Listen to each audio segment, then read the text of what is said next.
left off last time talking about outliers. And outliers are going to be tricky.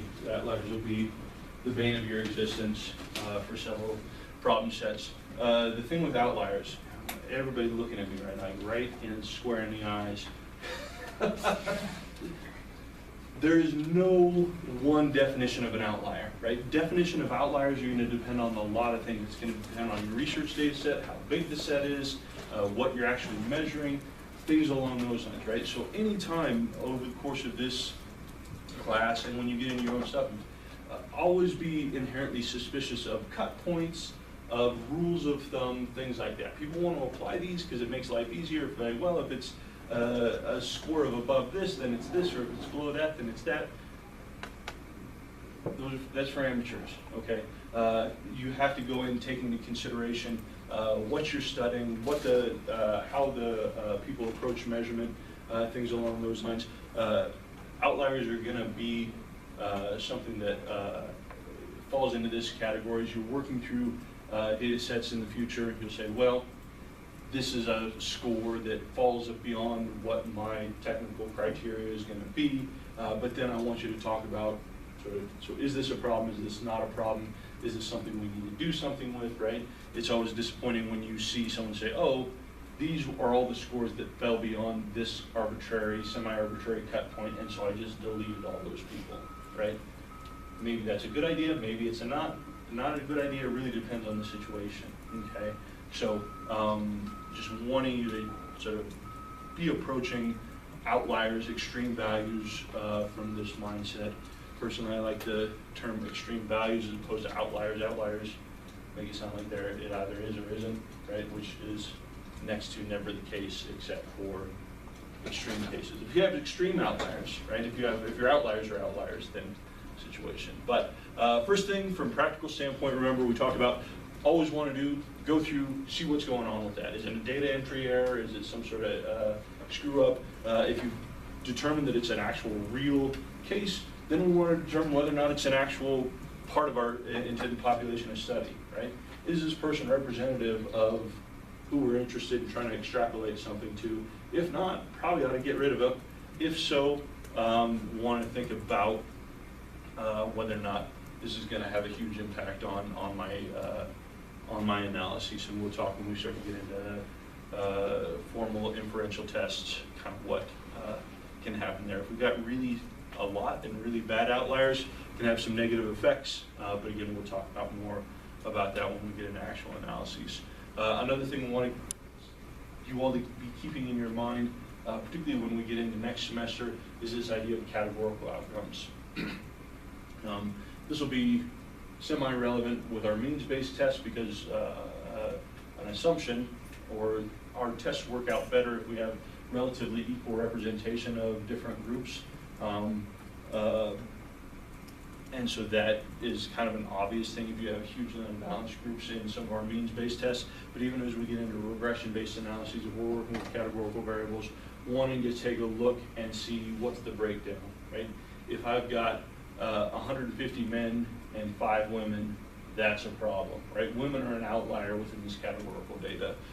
In general, we're looking at a ratio of 9 to 1, but as you're approaching that level, you should start to become very suspicious about whether or not this is something that's going to be useful to incorporate in my analyses, right?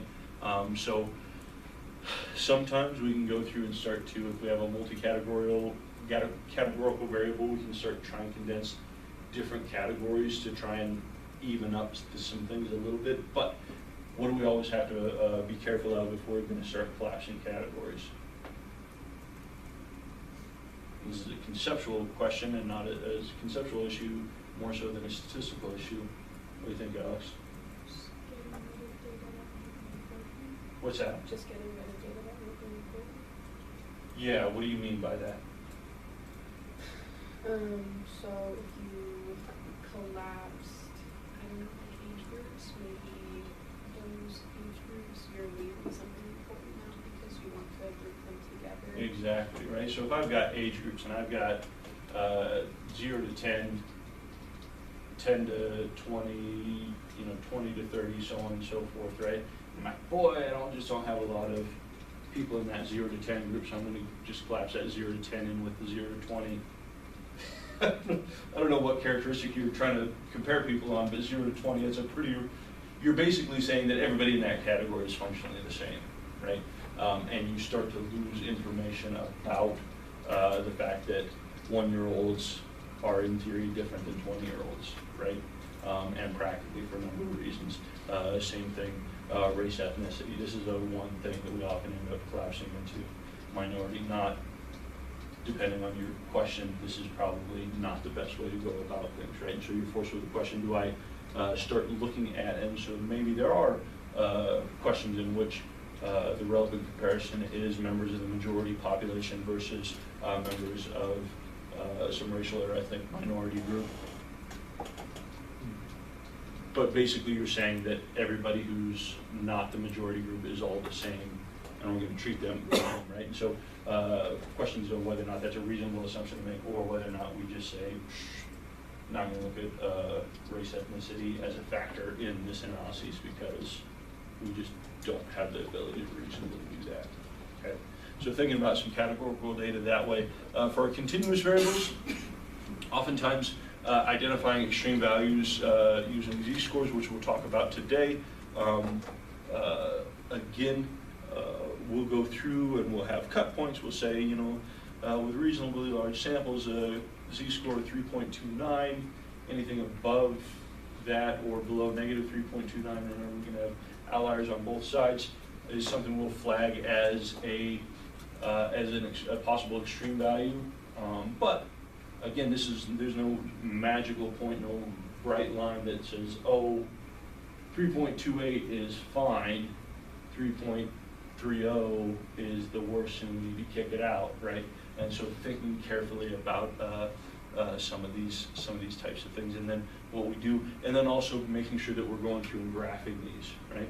You might get several data points that are more than 3 standard deviations above the mean, but when you graph it, they might look reasonable, right? It is maybe a skew, a continuation of the distribution. You've got a couple values hanging out there, but whether or not you cut those is going to depend on a number of different factors. So going to identify extreme values using, in terms of standardized units from the sample mean, but wanted to take some of these things into, some of these other factors into consideration.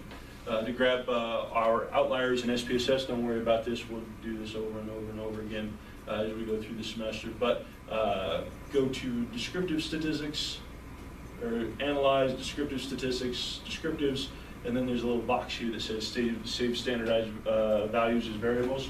What SPSS is going to do is just going to create a z-score for everybody in your sample for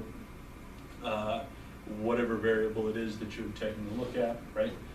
Quick and easy way to get z-scores for all your for target variables here. Here's an example. We've got z-scores for ratings of amusement, anger, fear, emotion, or happiness, sadness. Remember what we did is we showed people a film that was funny and then asked them to rate their subjective experience across a number of emotion states here. And so we see, or someone tell me what we see here. Katie, what do we see? What might we start to infer based on our z-scores here?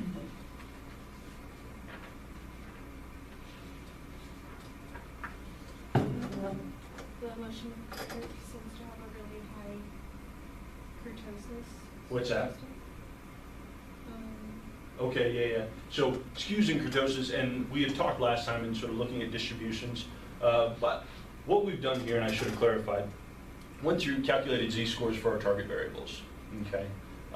So every person, their score is now associated with the z-score, and then what I went through here is then I just ran descriptives and looked at the distribution of these z-scores. So as we'll talk about in a few slides, don't worry about this so much. What might be, in what columns in this table might we be more interested in if we're trying to identify extreme values? What do you think, Stephanie? The The min and the max, absolutely. Why? Because that's giving us the minimum and maximum Z-score for each of the variables. And if we're saying that 3.29 positive negative is an outlier, then this would give us a rough estimate of which one of these variables have Perfect, those outliers. right. This min and this max, this is telling us where we might have problems in terms of extreme values, right? So if I look at my distribution for minimum and maximum for amusement scores, it looks like my maximum Z-score is way under what I would start to worry about, right? But I've got a minimum there that's pretty small.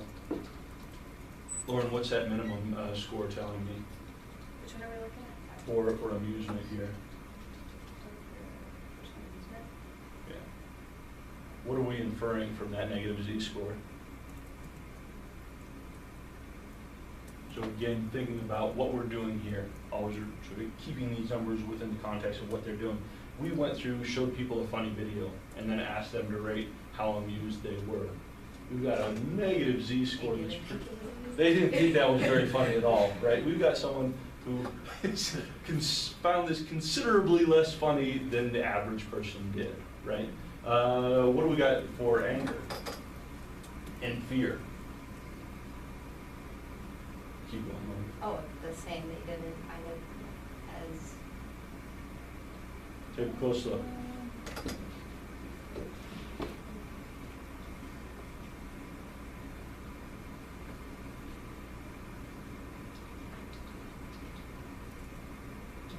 confusing myself. Okay, so let's say anger. What is the minimum Z-score for anger? Negative what? Okay. We worried about that? Not really. What about the positive? The 4, Yeah, that's large. that's large, right? That flag, this is something that's, oh, wow. And what does that Z-score correspond to? Again, within the context of what we've done to collect these data. Anybody help her out? Yeah, right? So basically we've got some person who's rated high levels of anger, or at least some levels of anger to this film that should make them laugh. But people have gone through, and so at least someone has had a really relatively high level of anger, right? Katie, what about this fear Z-score? Someone who was really scared? It made someone scared? I don't know, right? And so this is kind of odd to me, right? That we would show you a film that was supposed to make you funny or make you laugh, and someone's rating high levels of fear, right? But these are the types of things that we can go through and start to flag cases. And then probably what we would want to do is go through and take a look at whoever's reporting high levels of anger in response to this film, people who are reporting high levels of fear in response to this film. These data, Reggie, what do these data probably look like?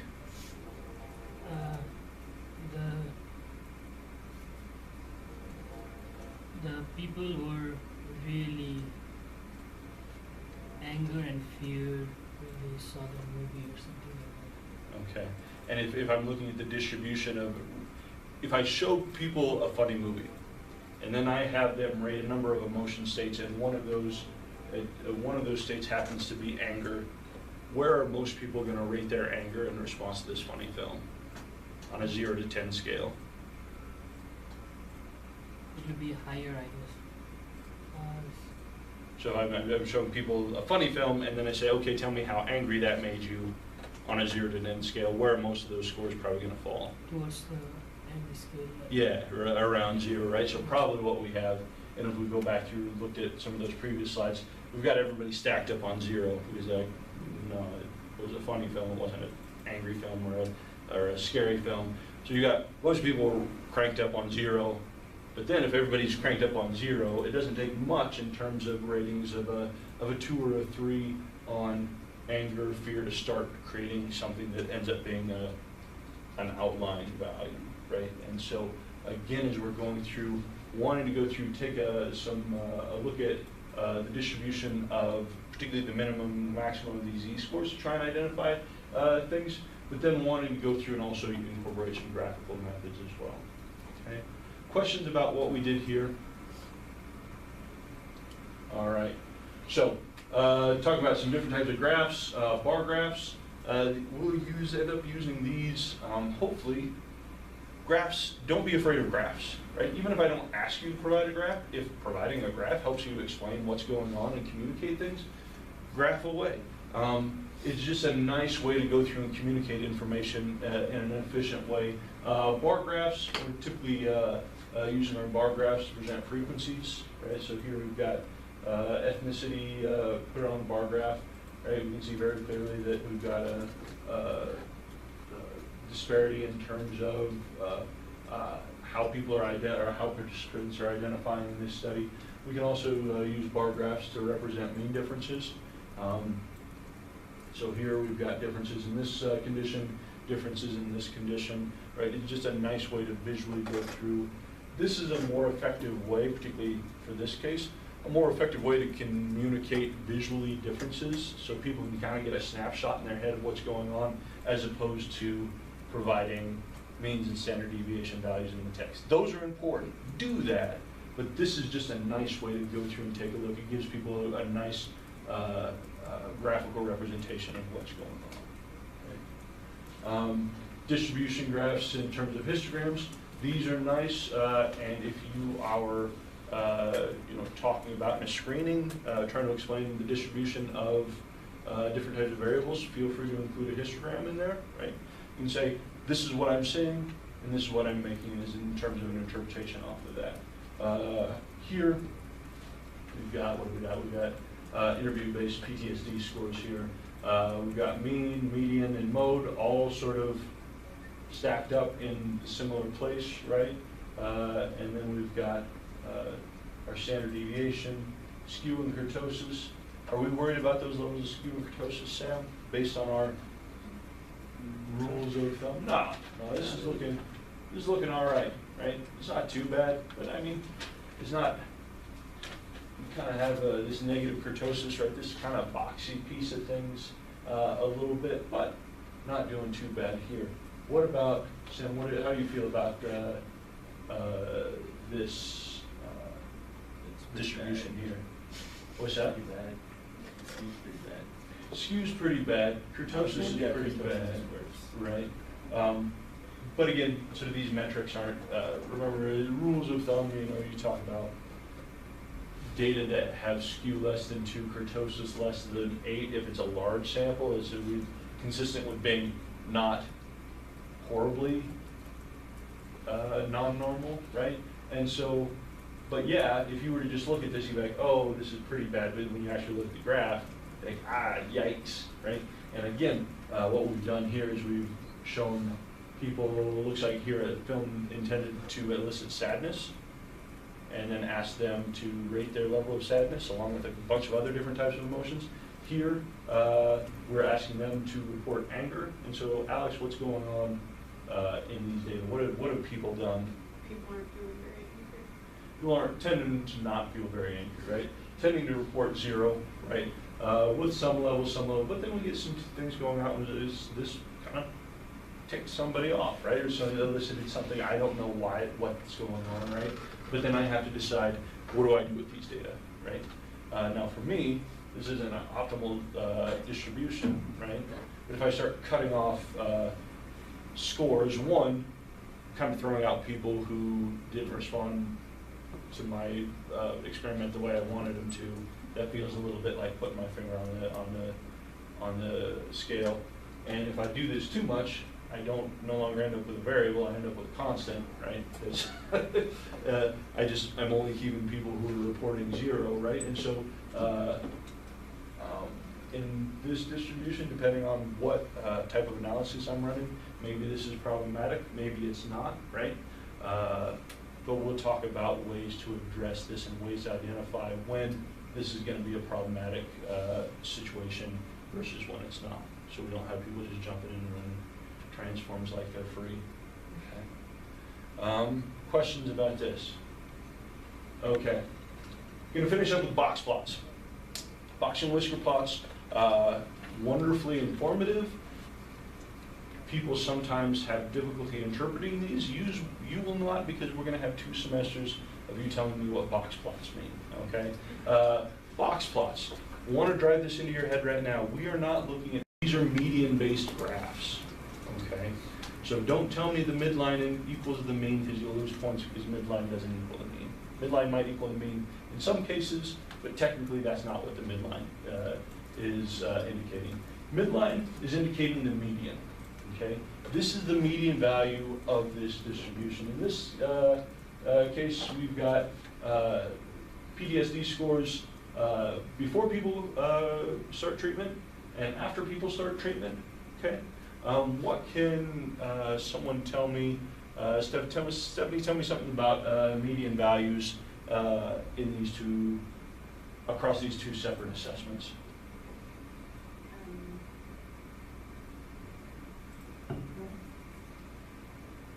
It seems like the majority of people in the pre scored higher than those on the post, on the CAPS measure. So it seems that more people had higher levels of, what is that, PTSD in the post group. In which group? More people had higher levels of PTSD in the pre than in the Perfect. post. Okay, right. And so again, remember the median is our middle value, right? Of all the scores in the distribution, the median is our middle score, right? So the middle score for our people before they came into treatment looks like it's much larger than the middle score for the distribution of scores when people finished up at post-treatment, right? So again, not the median, or excuse me, not the mean, but our measure of central distribution from a median-based statistics standpoint. So it looks like we've got a reduction in where that middle score is, right? You just want to be able to describe this without using the word mean, because we're not working with means here, okay? So that's the midline. The bounds of your box, this is your indicating your first and third quartiles. Katie, do you remember what the first and third quartile refer to?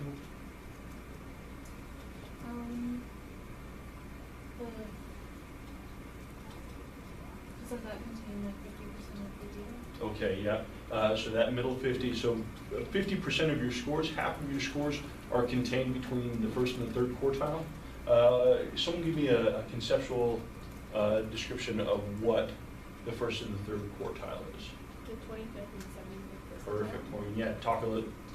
Tell me a little bit more. What does the first and 75th percentile refer to? The first 25% of the data are all spanning from 75th, so the middle 50. I don't know what else. Okay, so if I told you you scored in the 25th percentile of all students ever having taken this class, is that a thing you're excited about or sad about? No. Why are you sad about that? Well, I'm not surprised. Because 75% of people did better than I did. Exactly, right. At 25th percentile, we're saying 25% of the sample of the population is scoring at or below where that point is, right? And so the first quartile here is saying a quarter of scores fell at or below that point. Same thing with the third quartile. This is 75th percentile. It says 75% of scores, or 3/4 of scores, fall at or below that point, meaning that 25% of scores are above that point, right? And so, and again, as Katie pointed out, between the first and the third quartile is the interquartile range. 50% of scores are falling in that point, okay? So Sam, if you're taking a look at, based on the bounds of these boxes, right? What can you tell me about these data? What's going on from pre-test to post-test here? There seems to be some sort of, I don't know what CAPS is, but like It's- some sort of reduction. It's psychopathology scores. Yeah. So like a majority of people experience some sort of reduction. Yeah, right. So we're seeing some level of reduction down in terms of sort of taking the middle 50% of the distribution here, and here is down. So again, we're seeing a drop in medians, and we're seeing that middle percent, that 50%, starting to drop down as well. Okay. A question real quick about the graph. Yeah. Why are they at different intervals on the left-hand side of the graph? And is that okay for box plots? different intervals, how You do see you? what I mean? Like the scores are at different intervals, so some of them are like 17 points apart, and some of them are like 3 points apart. Oh, Do you know what I'm saying? Is that making sense for the CAP oh, yeah, scores? you're right, I never noticed that before.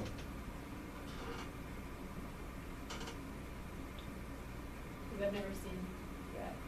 It's just confused as to what was going on. Wow.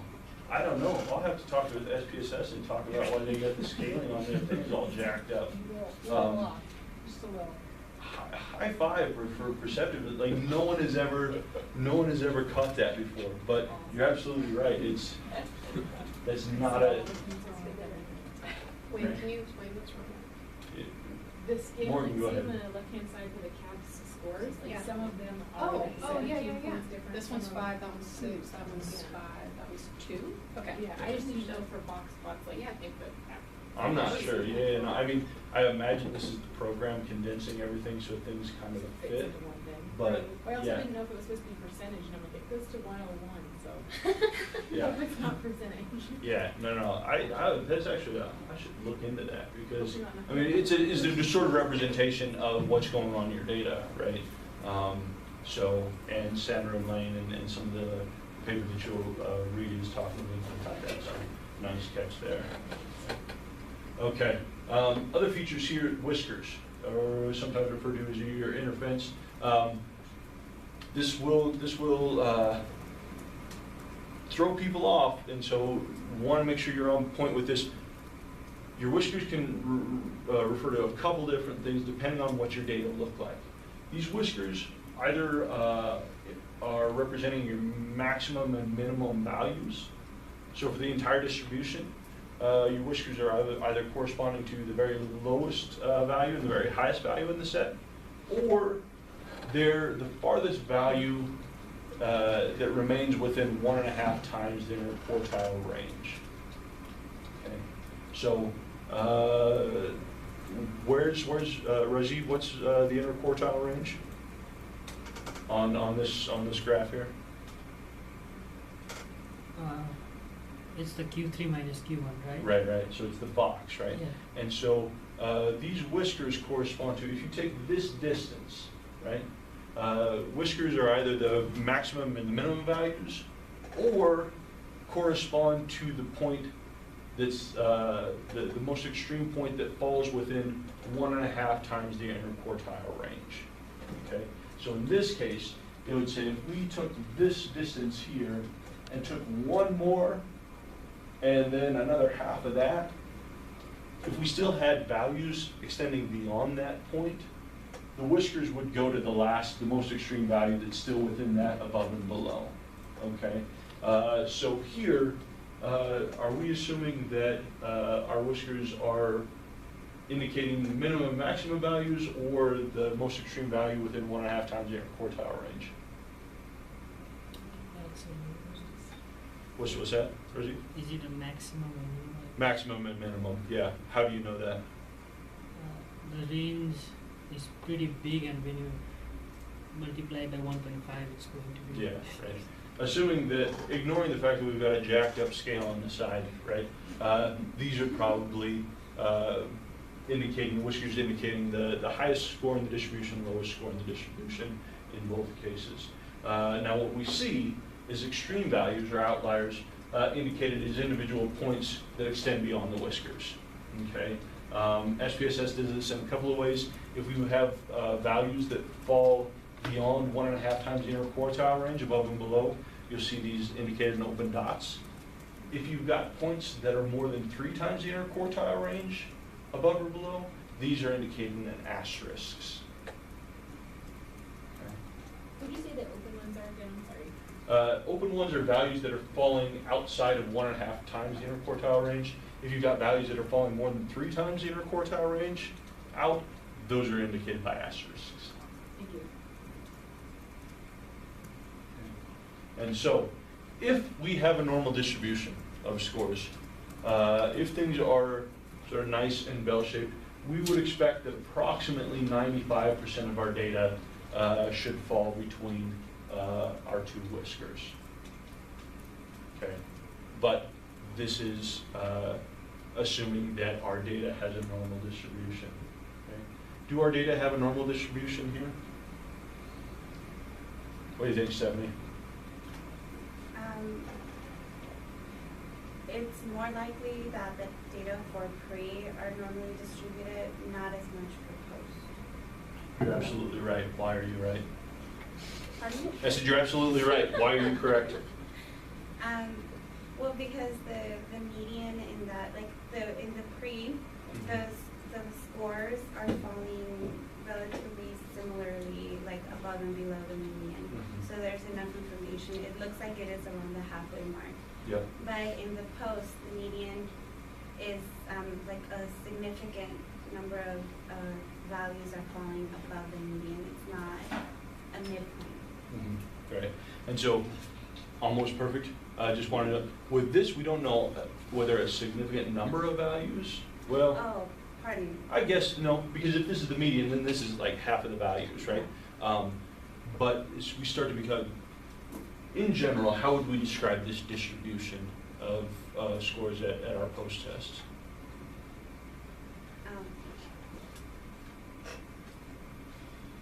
Are you asking about skewness? Yes. Oh, okay. And it is skewed. What type of skew are we seeing here?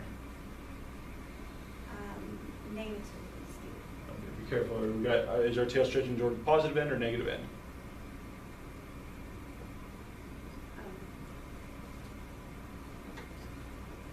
So our tail's dragging out towards our larger scores, so we have what type of skew? Positive. Positive skew, okay? Do people see the positive skew in this distribution?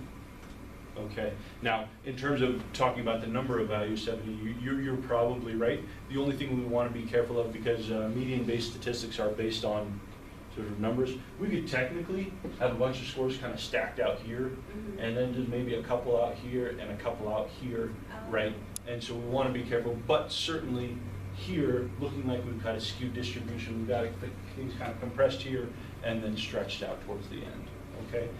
People seeing what we're talking about here, okay, this is what I want you all to be able to do, is take a look at these graphs and start to make some reasonable inferences on what these scores look like, okay? And when we get into screening stuff, I'm going to have you looking at histograms, I'm going to have you looking at box and whisker plots, I'm going to have you calculating skew and kurtosis values, I'm going to have you calculating z-scores, right, to get a full and complete, drawn straight from the Wilkinson article, right, wanting you to get a good idea for what your data look like. Okay, this is important. By the time, if you keep up the stuff that we're doing in here when you go out and doing your own stuff, again, your defenses should be cake, right? No one should be able to ask you anything about your data that you don't know in and out and all of the weirdness and things like that go on, right? So this ends up being tedious but beneficial for a number of reasons, okay? Here's another example of a box plot for you experimental folks. We've got 1, 2, 3, 4 different conditions. Lauren, what are we seeing in terms of the box plot here? The midlines kind of all look the same. Pretty similar, right? What are we seeing for condition 4? Yeah, it went down a little bit, and then, well, everything went down, even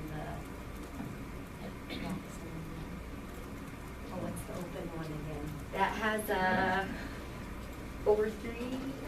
No, 1.5 times. Okay, cool. Yeah. So for conditions 1, 2, and 3, what are the bounds of the whiskers indicate? The minimum max. The min and the max. And then what about for condition 4? It's within 1.5. Right. This point and this point represent the farthest data points that are still within 1.5 times the interquartile range. Okay. You see, this whisker is longer than this whisker. That's because we have a point that's more extreme, but still within 1.5 times the interquartile range. Then we do have a positive, right? But these open circles, these are data points, and we've just got one of each that are falling beyond 1.5 times the interquartile range here. Morgan, we've got a better scale on this graph than we did before, so. Sorry, I'm a little picky. No, that's fantastic. Candace, have you known me to ever be picky about stuff? Smidge. Right?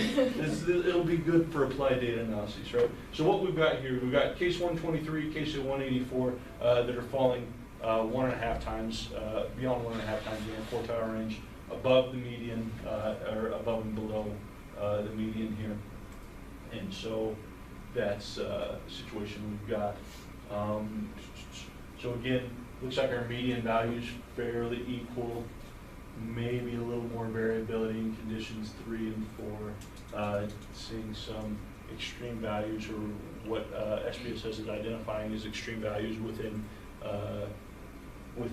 this box and whisker plot. But again, as you're going through making interpretations of these, what I don't want you to just say is start telling me that there are extreme values or outliers because you see dots hanging out here. I want you to tell me, if you've identified that as an extreme value, tell me how you know that's an extreme value and why that's important or not important, things like that. Okay? All right. What about this box and whisker plot? What do we got going on here? What do you think, Sam?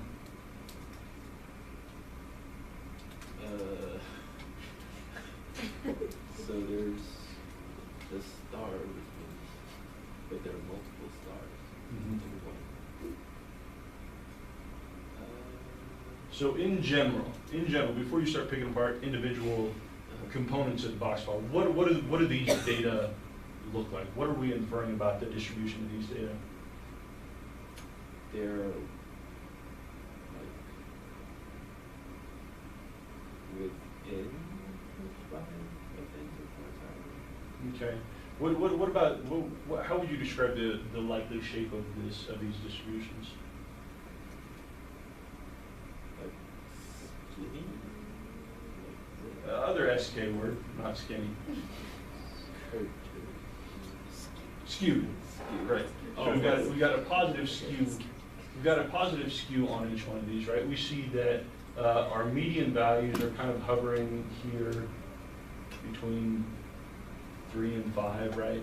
But then what it looks like is our data are skewed out, stretching out long towards the positive, right? Nothing, we're sort of at the bottom, right? We sort of hit a floor effect in terms of where our bottom stuff is, right?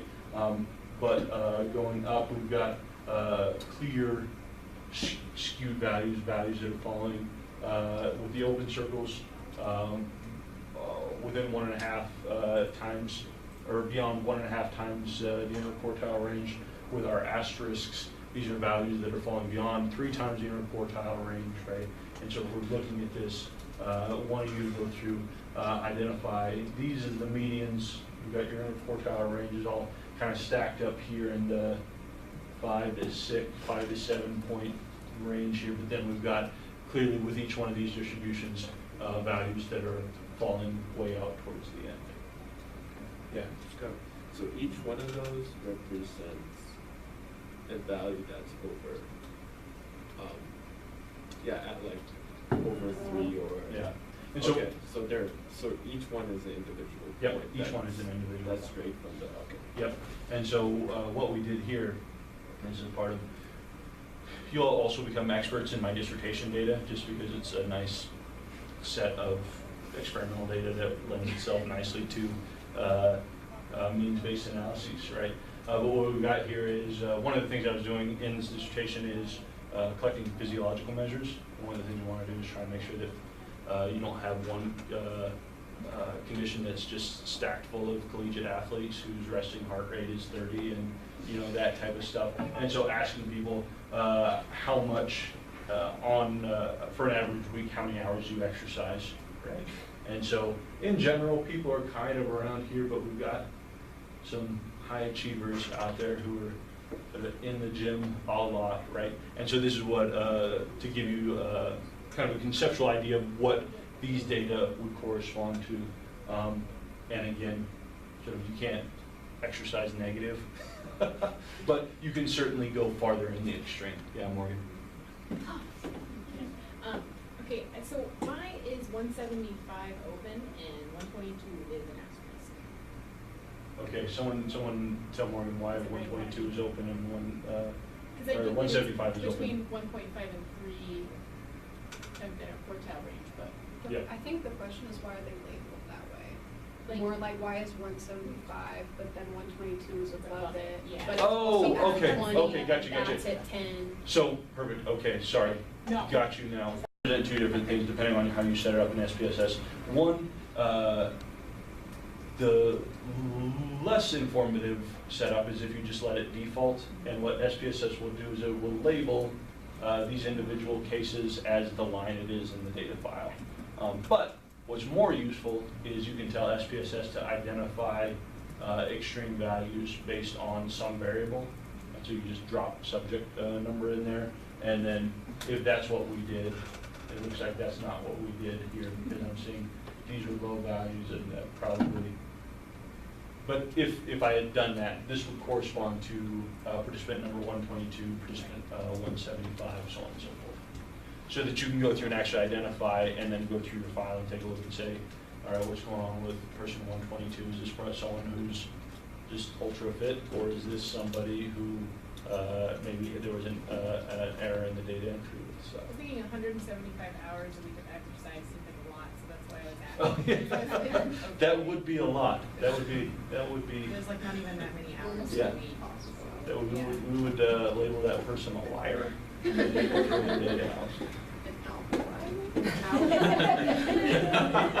Oh, puns. All right, cool. People comfortable with the basics of these boxing lists for plots? Cool. All right. Simple spacing, do the basic stuff. Don't crack it, crunch everything together. Tables.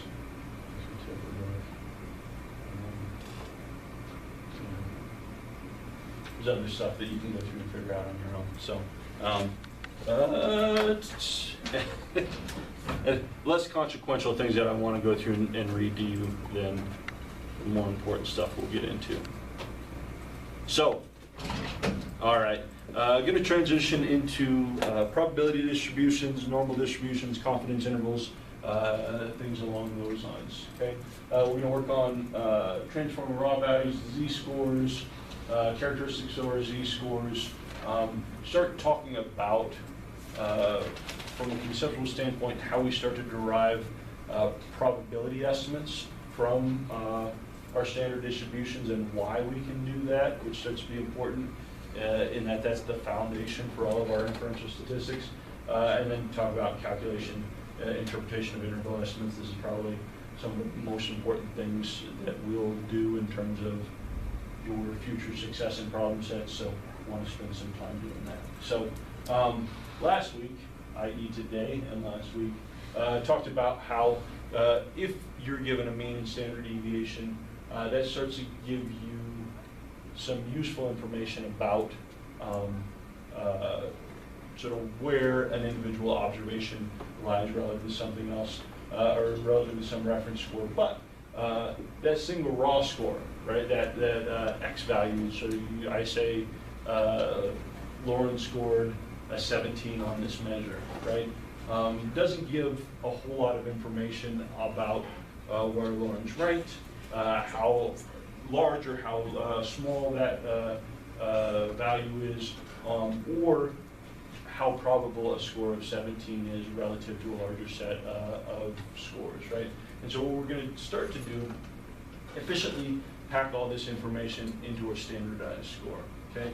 Standardized score, this is our common metric, being able to start to make inferences on individual observations within a larger distribution. Z-scores are going to tell us information about where the score is, what the mean of that distribution is, what the standard deviation is, all within a single value, okay? So we're taking, instead of having 3 or 4 different pieces of information, we're taking all that and condensing it down into a single score. Makes it a much more efficient way to communicate information.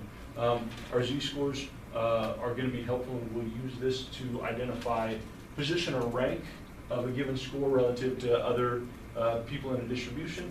Also, when we start to get fancy with our inferential statistics, we'll start to derive probabilities of the likelihood of drawing a value of that level, or higher or lower, based on where this falls in our z distribution.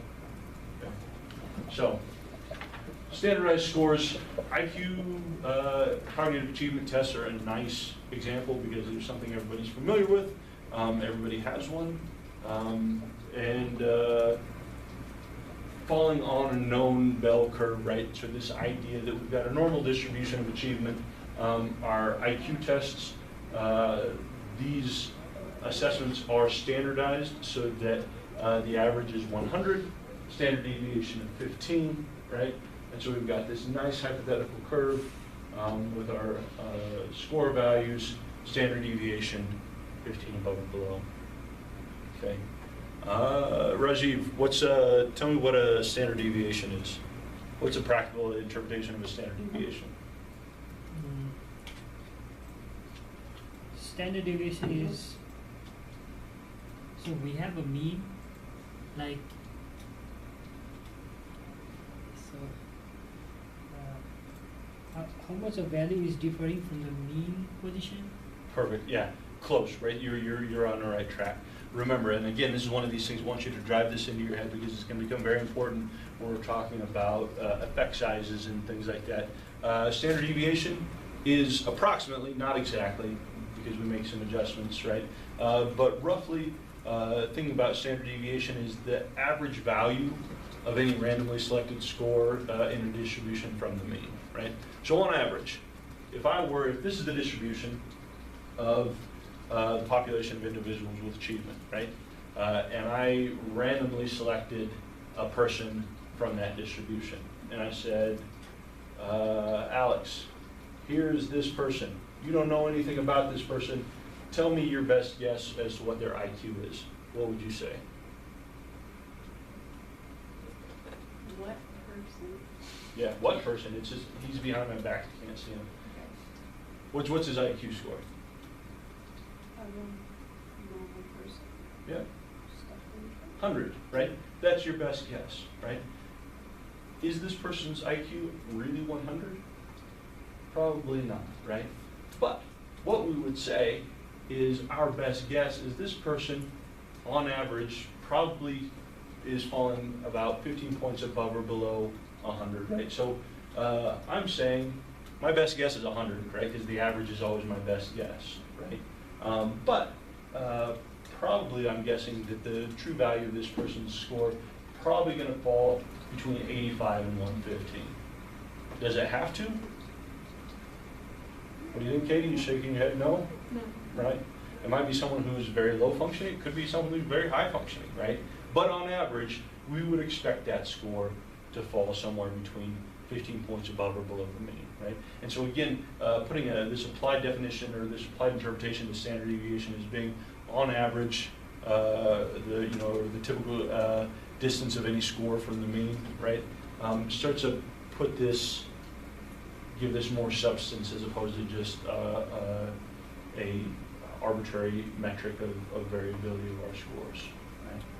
So, normal curve, a standardized score here, 0, standard deviation of 15, right? I mean, these cognitive achievement points aren't the average score is not exactly 100 points. We just take some score and translate that in. So the metric is where 100 is the average, okay? So if we're thinking about standardized scores, Z-scores, okay?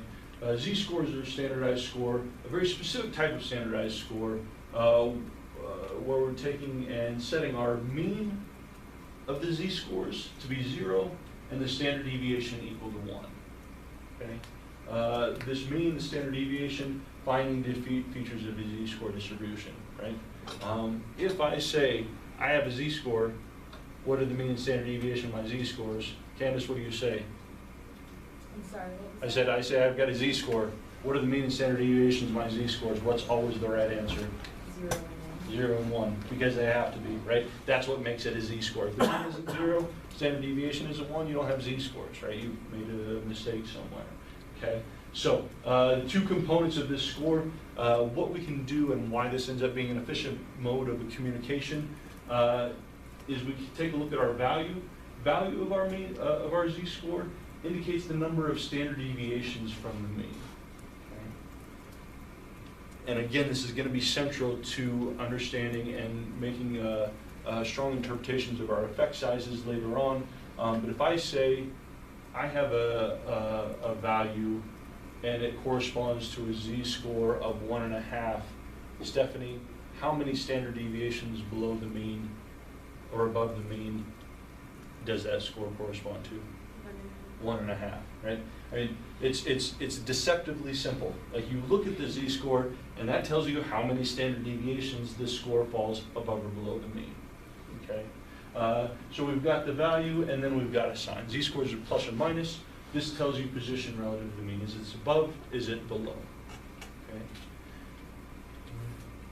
Beautiful in its simplicity. People will struggle with it a bit. Don't fight it. It's as simple as it seems. Someone tell me where I find a z-score of 1 in this distribution. What do you think, Alex? Where's my z-score of 1 here? Yeah, 1, right? So here's 1. Morgan, where's negative 0.5? -0.5. Right here, right? 2.5, -1, right? Being able with these z-scores, with this distribution, to start indicating how far this score falls from the mean, and then also whether or not it's above or below, okay? This is kind of the correlation coefficient of mean-based score statistics, right? We're getting direction and magnitude within a single score, okay? A very efficient way to go through and communicate information. So, our formula for our z-scores, simple, and you'll see this again and again and again and again and again and again. Become comfortable with this ratio because it's going to be your life for the next couple of semesters, okay? So our z-scores, calculating this as our raw score minus the mean, call this a deviation score, right? When I say deviation score, it means taking some value and subtracting it from the mean. Deviation score divided by the standard deviation, okay? So again, x our raw score, mean is our mean of our distribution, our sigma here is our standard deviation of the distribution. Easy peasy, x minus the mean over standard deviation gives you your z-score. Okay. So, if I have a set of scores where the mean is 10 and the standard deviation is 2, what's the corresponding z-score for 12, Sam? 1. Yeah, 1. How'd you get that? 12 minus 10 divided by 2.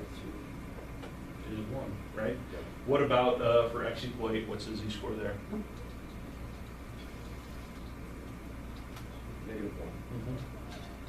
Same way, right? And what does that z-score tell us about a value of 8? How far away is it? Exactly, but specifically what does it tell us? A z-score of -1? You're -1 step. Yep. You just want, this score falls to a standard deviation below the mean, right? And again, sort of applying this into, like, literally just telling you how many units, standard deviation units, this score falls from the mean. What about x equals 11, Morgan? 0.5, right? 0.5, so we've got a half a standard deviation above the mean, right? So easy, nice way to go through and do this, right? But what we can start to do with a little bit of algebra, right, is we can go through and start calculating other pieces of information based on our z-score here, right? So we've got our,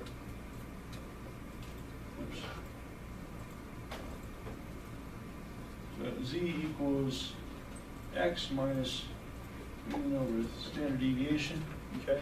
And here what we've got, one of the corresponding z-score for x equals 17, if we've got a mean of 34.6 and 8.2, this one's a little bit different, or a little bit more difficult. Someone tell me what our z-score is for in this scenario. What's that? Negative, yes. Negative 2.15? Yes. Perfect, all right. Easy, simple algebra.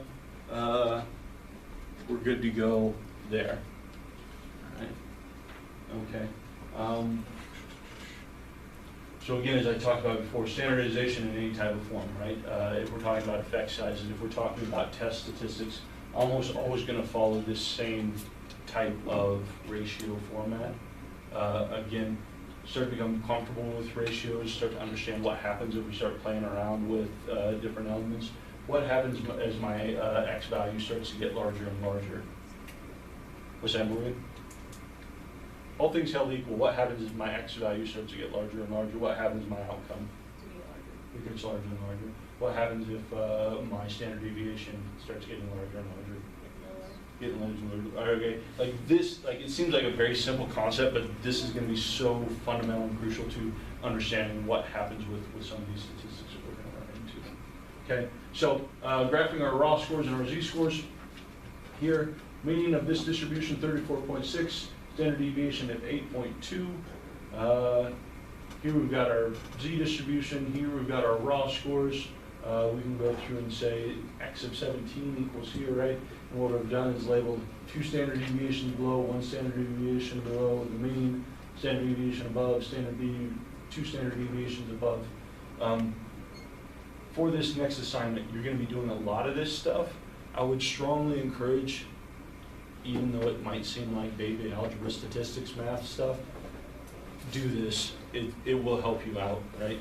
Your handwork should probably have a lot of these natural curve or normal curves written on them with stuff. It'll just help make sure that things are. I'm not saying that you can't do it without doing this. It'll just probably run into headaches. It'll just be easier to sort of do this type of stuff. Okay. So.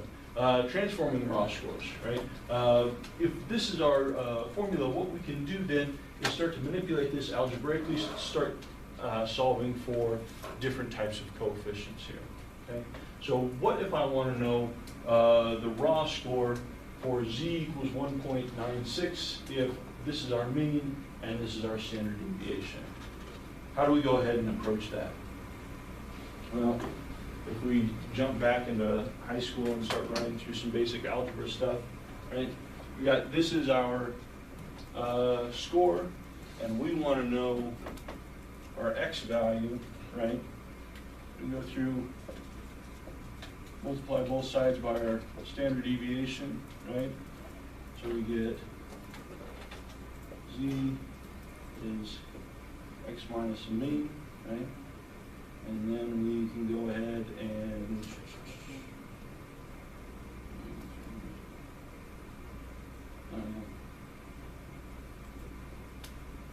divide that by our z-score, divide that by our z-score. Look at the raw scores here. Oh, whoops, I screwed that up. All right.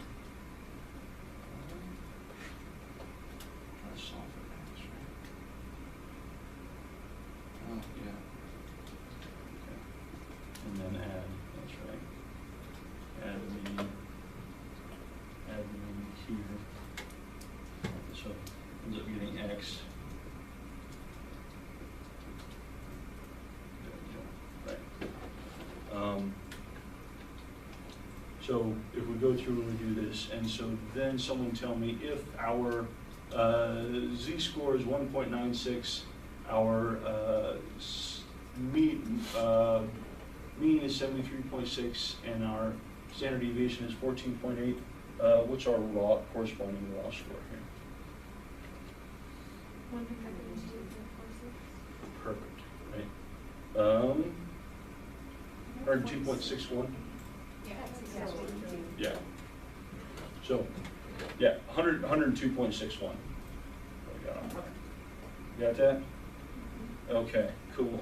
Same thing, if we go through and we say in a population, mean of 65, we've got a raw score of 59, gives us a z-score of -2.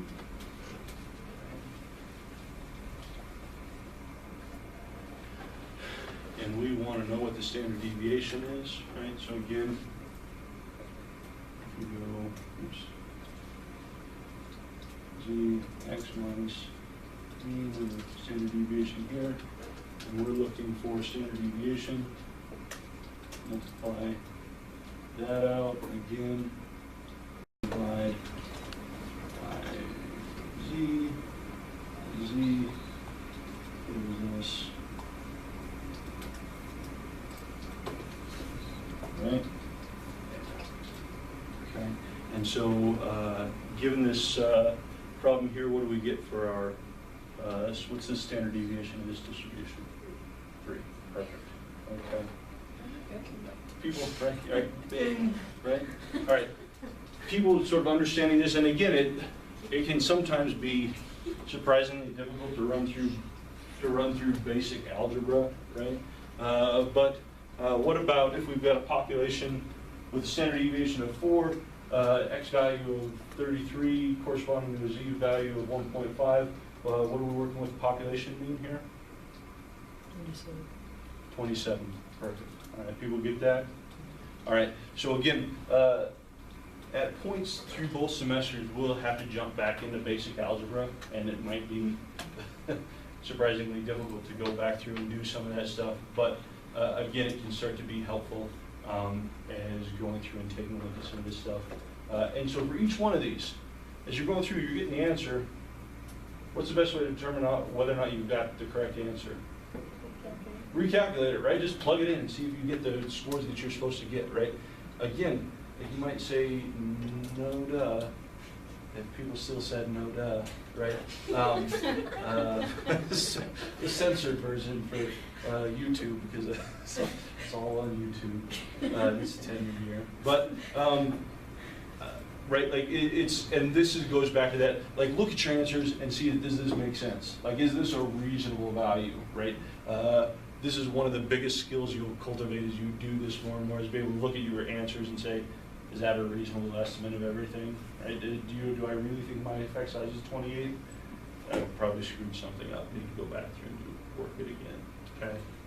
So,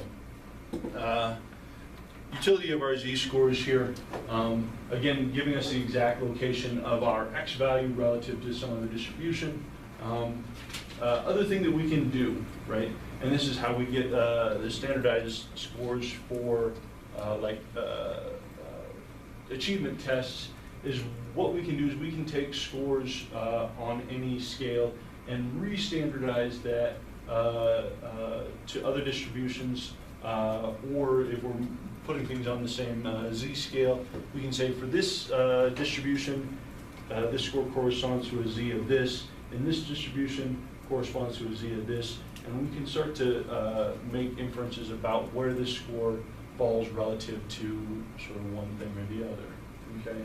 So we say Henry's participating in a study on personality, scores an 87 on a measure of conscientiousness, and a 73 on a measure of extroversion.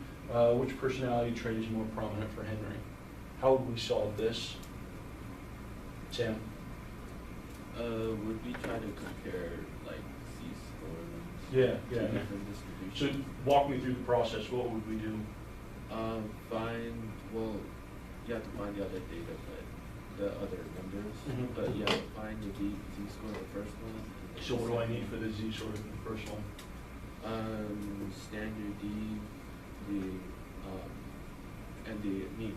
Right. Yeah. So we need the mean and the standard deviation for the distribution of scores on extroversion. And then we need mean and the standard deviation of scores on conscientiousness, right? And then what do we do? Then we just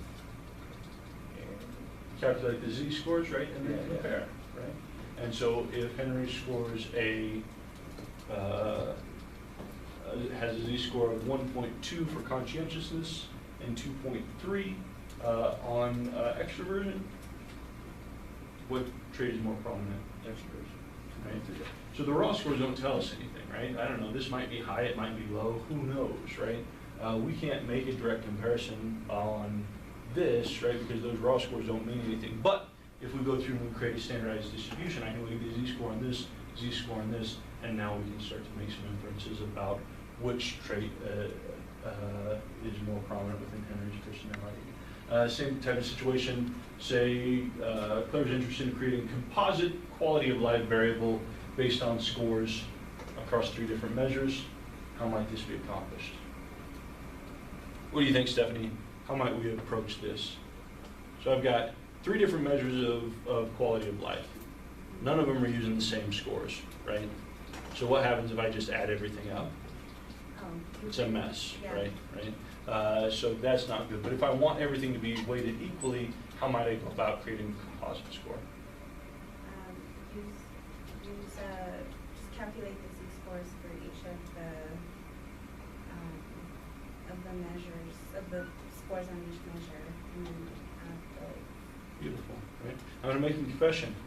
I'm Claire. I didn't know that. That was the twist that you just got, and so that's exciting, right? Yeah, so like working with a project, right, and I've got a couple of different measures, right? I'm like, I want to use both of them. I'm like, just go through, but they're indifferent. You know, one is got scores ranging from -30 to 30, and the other one's like a 7 to 28 scale or something weird like that, right? How do I incorporate both of these? I can't just add them all up. But what we can do is we can start, for that individual, create a Z-score, and then if we just sum the Z-scores, we got sort of an approximation, but like the metric doesn't mean anything, right? But it gives us relative rank position of these individuals on the combination of these scores, right? There are better ways to do this and more sophisticated ways to do this, but if you're gonna do it really quick and easy, that might be a way to go about and do this, okay? Okay, questions about this here? All right. So some things to understand, and again, this is something that trips people up. Think about the distribution of your Z-scores. At this point, we've talked about our Z-scores as corresponding to this natural, nice bell-shaped curve, right? Important to recognize that just because you transform something into Z-scores doesn't mean that you have a normal curve. Like the distribution of your Z-scores is going to be the exact same as your distribution for your observed scores, right? Changing things over to Z-scores does not make anything normal or transform your scores at all. Distribution of the Z-scores have the following properties. Shape of the distribution will be identical to the distribution of raw scores. It's not going to do anything to the shape of your distribution. It's going to look identical, but what you will have is the mean of your distribution of Z-scores will always be 0. Standard deviation of the distribution of your Z-scores will always be 1. And so what we get here is a standardized distribution of scores transformed to have a set mean and a set standard deviation, but we haven't normalized anything, okay? And this is incredibly important. Just because we create Z-scores doesn't mean we normalize things. And the Z-scores theoretically correspond to a normal curve, but just because we standardize the distribution of scores doesn't do anything to make it normal or anything along those lines. Okay? So for example, we've got raw scores 0, 6, 5, 2 through 2. Line these up here. The mean of our distribution is 3. The standard deviation is 2. 0 is 1.5 standard deviations below the mean. Z-score -1.5. 6, standard deviation and a half above, so on and so forth, right? So what we've done is we've taken our raw scores, calculated Z-scores for these, right? And if we take a look at the distribution of these scores, here's my raw scores, here's my Z-scores. Morgan, how would we say that these two things relate to one another?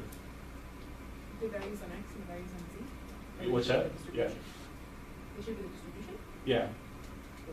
They're They're the same, right? Again, this is full of easy questions today, right? And that's it. They're the same thing, right? Like you didn't do anything to these, right? Like so you don't, it doesn't transform things, it doesn't change anything.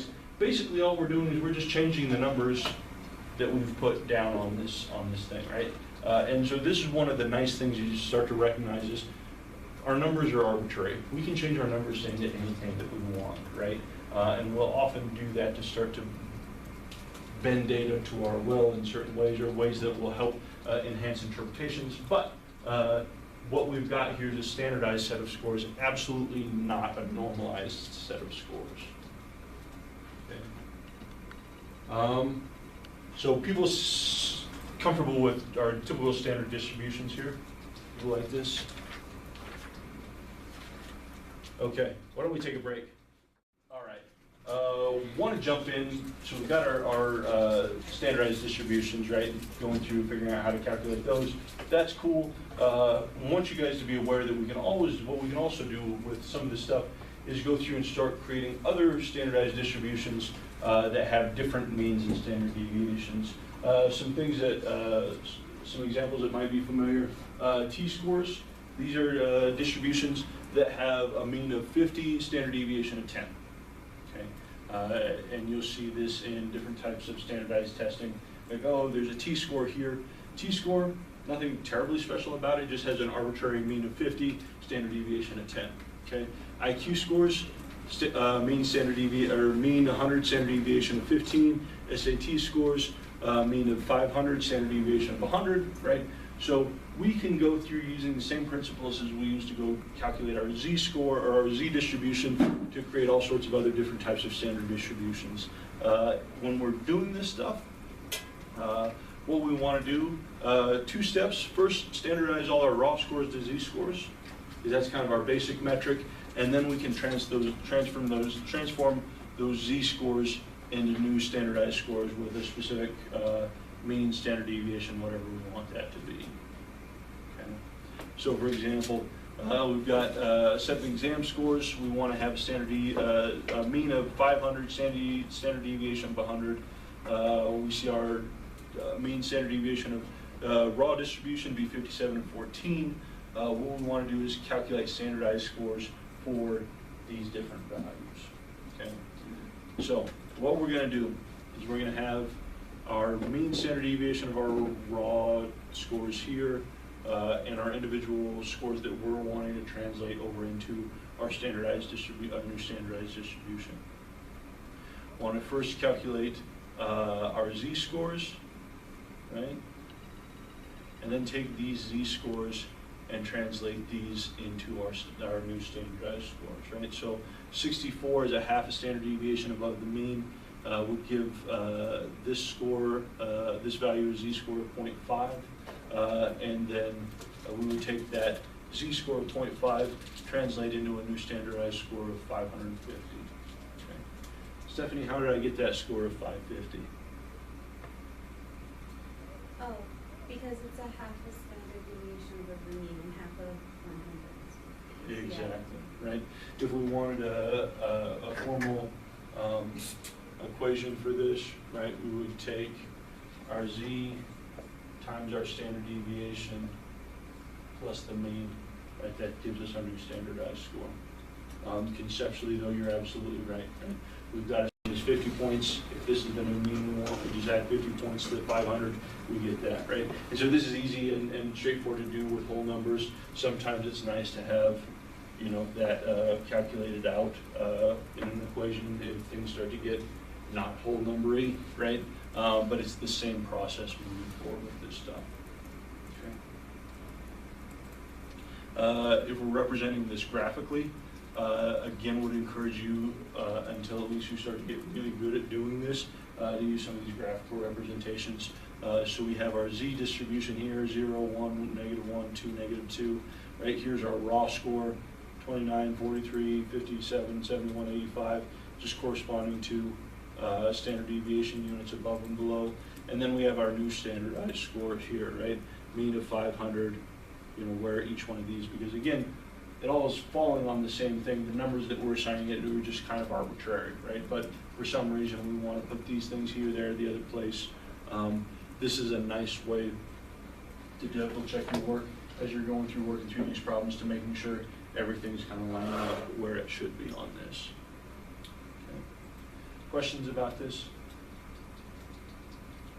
All right. So, why is this important as opposed to just, you know, something to do, a cute parlor game to play, you know, and just with your friends? You don't have anything else to do this winter? Let's calculate Z-scores. The issue with this and why this has become so important is fundamental to the things that we're going to do. It allows us to compare position rank of scores, but more importantly, our standardized scores, assuming that we're working with a normal distribution, start to provide important information, and we start to derive probabilities for the likelihood of obtaining a certain score, okay? Who here made it through Calc 2 at least? Rajiv, okay. You don't throw those up in the air, let's see them. Be I didn't say I made it through Okay, very well. was that, I don't care, like, put your hands up in the air, like, okay, hooray, math, Candace, I saw that, right? Okay, so, this is a direct, application of area under the curve, right? We've got this normal curve, and what we can do if we can start attaching numbers and values to this, we can start saying, this is the proportion of, or this is the area underneath a curve at this point, and these correspond directly to certain types of probabilities, assuming that we have a known distribution to work with. Now, this is important because when we start to get into screening our data, right, our statistical tests are predicated on the assumption that some test statistic follows some known distribution. And under certain circumstances, this test statistic does follow some known distribution. But as soon as we start violating those assumptions, we have a statistic that we don't have a good idea of what distribution it follows, and then it starts screwing up our inferences, okay? And we'll talk more about this as we move forward, but this is the basic idea behind how we start to use these distributions to start deriving probabilities, things along those lines. So here, simple normal distribution here. We know that within a normal distribution of scores, 68% of our outcomes are going to fall between a standard deviation above or below, right? 2 standard deviations, we're going to capture about 95% of our scores. Within those 2 standard deviations above and below, get out to 3 standard deviations, 99% of our values are going to fall between 3 standard deviations above and below the mean, right? And what we can do is we can start to use this to start to make inferences about the likelihood of getting certain scores within a distribution based on the assumption of a normal curve, okay? And so our frequency distributions directly related to probability, okay? When we're working with our frequency distributions or frequency graphs, we've got distributions or different elements of the graph corresponding to different proportions of the population. Because proportions and probabilities are the same thing, what we can do is we can start representing portions of a graph as probabilities. Okay? So for example, we've got scores. This is a population of scores with values of 1, 1, 2, 3, 3, 4, 4, 4, 5, and 6. We go through, we plot these out in a frequency distribution, right? So here are 2 1s, our 1, 2, our 2 3s, our 3 4s, our 5, and our 6, okay? And so if I ask you, Rajiv, what's the probability of randomly selecting a score greater than 4? What's your answer going to be? It's going to be less than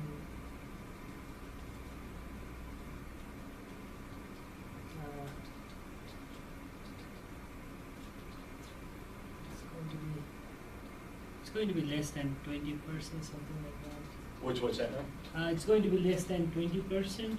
Okay, well, it's going to be exactly 20% here, okay?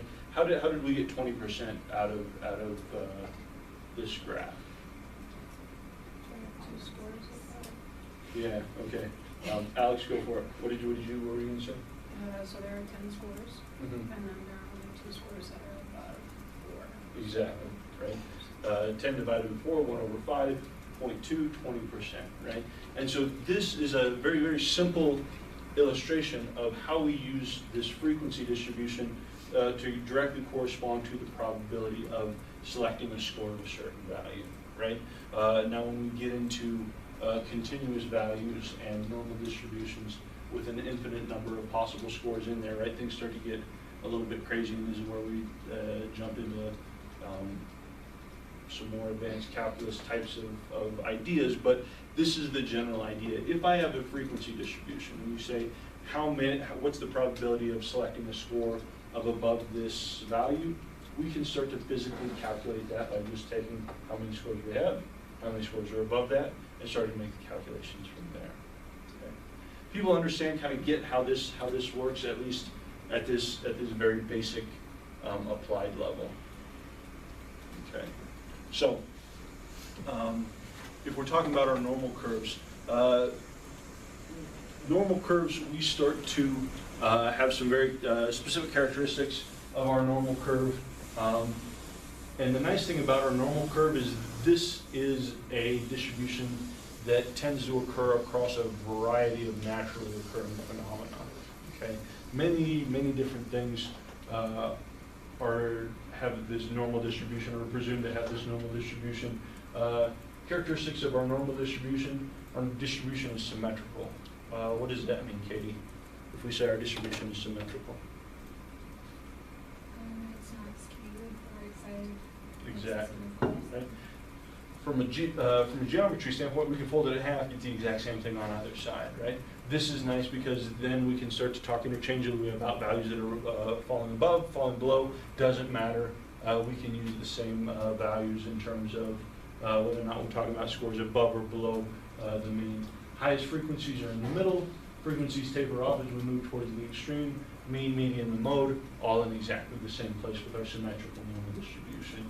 And so what happens on account of math and other things, what we do is we know that areas under the normal distribution start to correspond to very specific probabilities, okay? And what our z-scores do, these serve as our specific units for marking certain areas or probabilities found underneath this normal curve. So just like we've got here, we've got a sample frequency distribution. We're looking for the probability of x greater than 4. We've got 2 out of the 10 blocks are greater than 4, and so we know that this corresponds to 20% likelihood or 20% probability of getting a score, randomly selecting a score within this distribution that are greater than 4. We take this into the normal curve situation here, and we've got something like, say, introversion. We'll assume that introversion in the population corresponds to someone tell me what introversion is.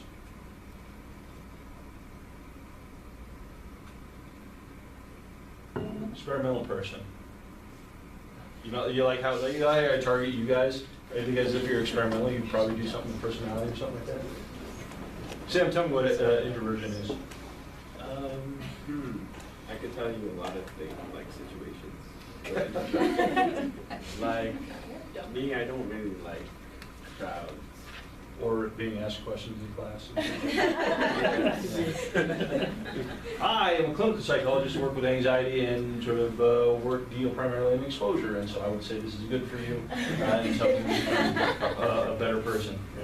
Right? So, all right. So this idea of being kind of shy, being sort of maybe less out, wanting to be out in public, and sort of more reserved type of thing, right? And we would expect that this, as a personality construct, is maybe kind of normally distributed in the normal population. We've got most people kind of hang out with some level. Some people who are very, very high in introversion. These are people going to be maybe very socially anxious and have a hard time going out and interacting with people. You have people who are very low on the spectrum, and these are the people who are out sort of wanting to be around people all the time, right? But what we can do, if we've got a mean and we've got a standard deviation, and we know or are assuming that scores on whatever introversion assessment that we've got correspond to a normal distribution, we can start to answer this question: what's the probability of selecting a score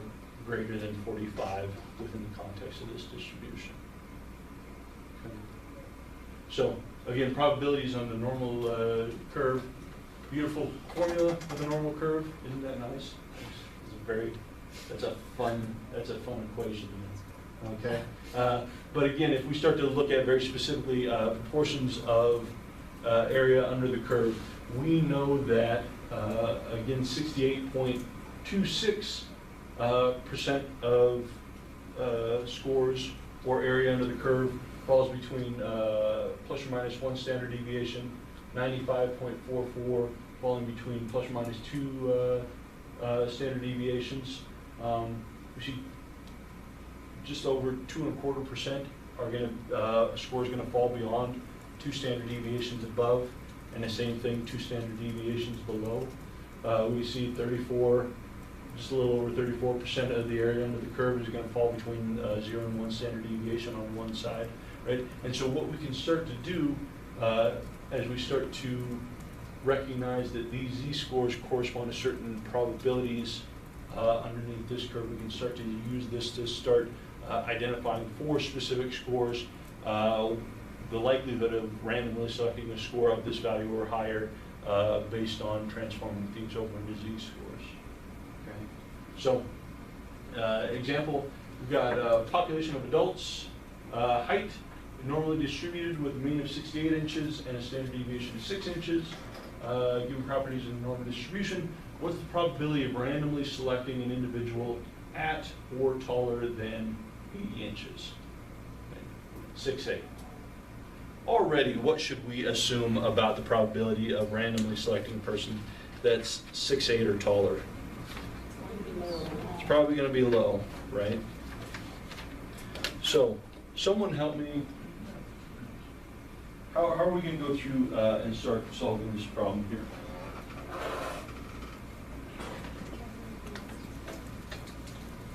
What do we want to do first?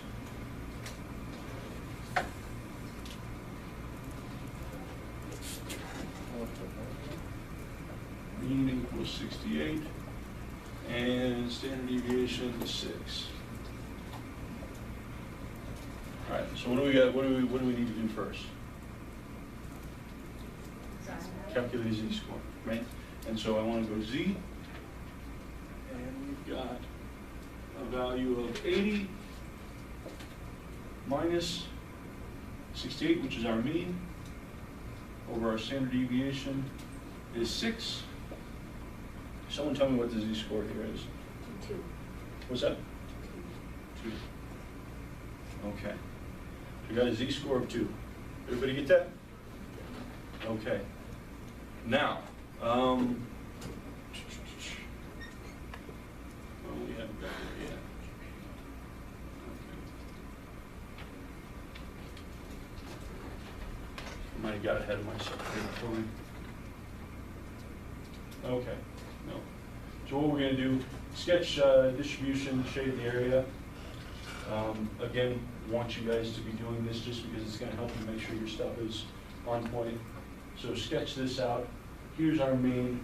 Here's our standard deviation. 74 is going to be 1 standard deviation. 80 is going to be 2.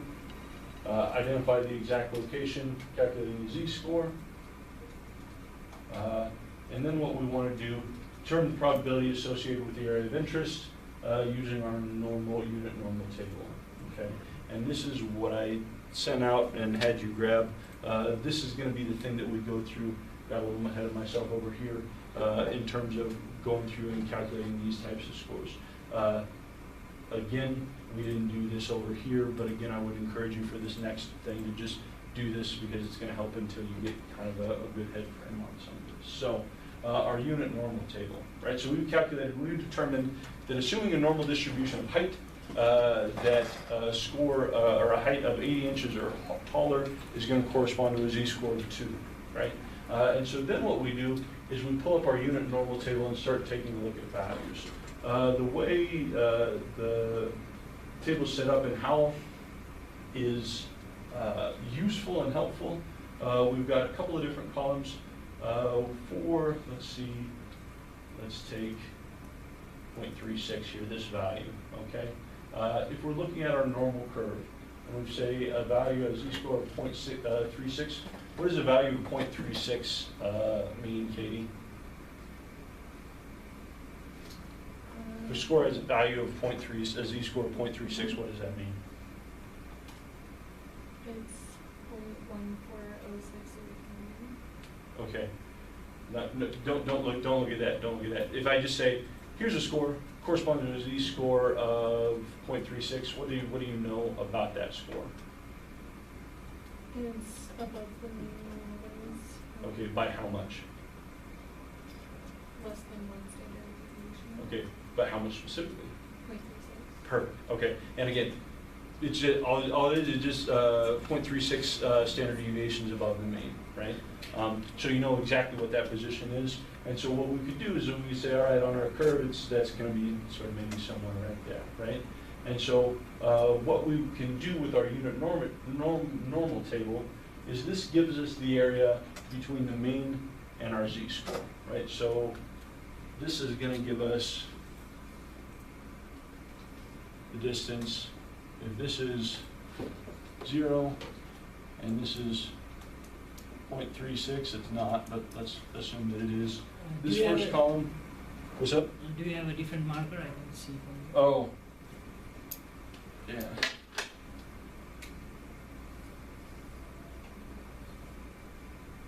Okay, there we go. And this is 0, this is 0.36, okay? This first column is going to give us the probability of scores in this area here, okay? Larger portion of the column here, this is going to say if we've got, this is our distribution, right? And here's 0, and say this is 0.36 here. Where's that proportion going to correspond to? The tail, right? All of this stuff in here, okay? And then this is the one that's really slick here, smaller portion. Where's that going to correspond to on this? No, wait a minute. Yeah, no, larger portion isn't going to correspond to the tail. To the left of it. Right. Here we go.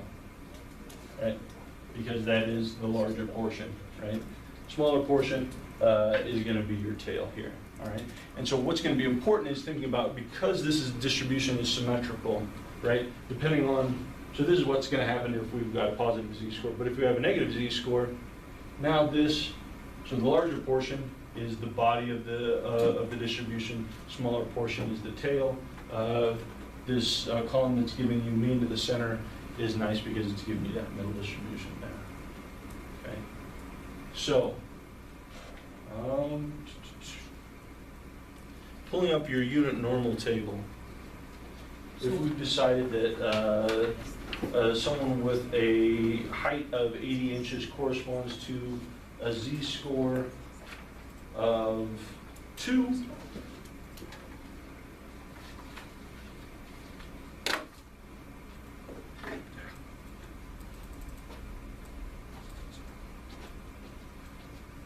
here's my normal curve.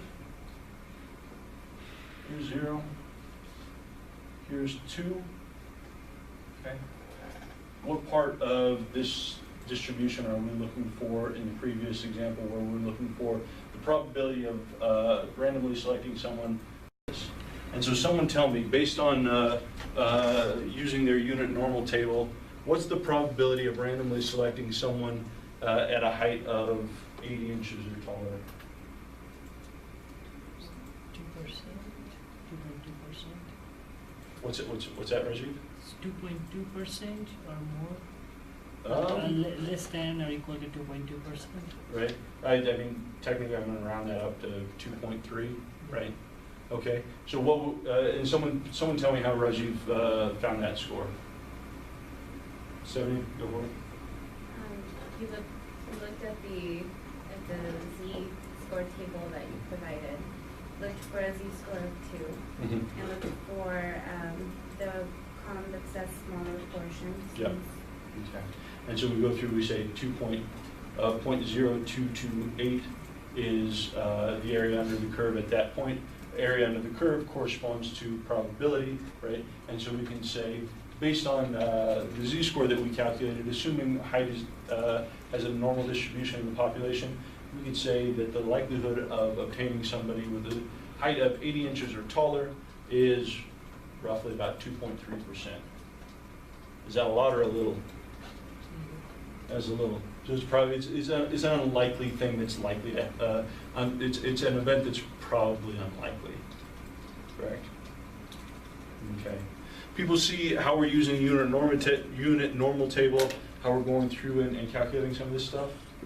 Okay. Cool. So if we have like minus 2.00 as a z value, so we'll be looking towards the larger portion, right? Yes. Right. And so if we had, let's say we had a z-score, calculated a z-score of -2, what would that correspond to, Rajiv? Towards the larger portion, right? if we had a negative z-score in that last example, who would that correspond to? Towards the 97% of the population. Right, and so it would be someone who's tall or short? Sure. Short, right? And so we would go through, and in that case, if we were looking at the likelihood of someone having a z-score of -2 or greater, that's when we would be looking at the body, right? If we're looking at someone having a z-score of -2 or shorter, someone who's quite small, right? Then we look at the tail. And again, this is where, as you're going through, taking a look, once you get your answer, look at your graph and say, does that make sense? Because all the area under the graph equals 1, right? And so if you've sectioned off something that looks like it should be more than 50, and you're getting a value that's less than 50, right? This is going to start to help tell you whether or not your answers are reasonable. So, we're going to say assuming a normal distribution, probability of randomly selecting a z-score greater than or equal to 1. So probability of z greater than or equal to 1. Katie, tell me what's the probability of randomly selecting getting a score corresponding to a z-score of 1 or greater?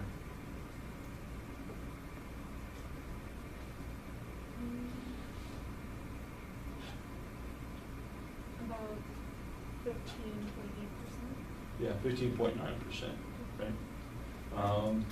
What about probability of selecting a z-score at or less than 1.5?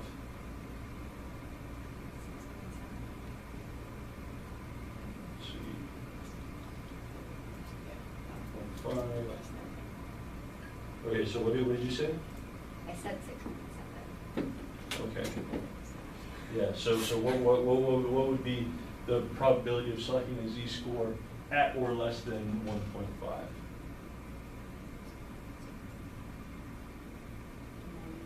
93.3%. Right.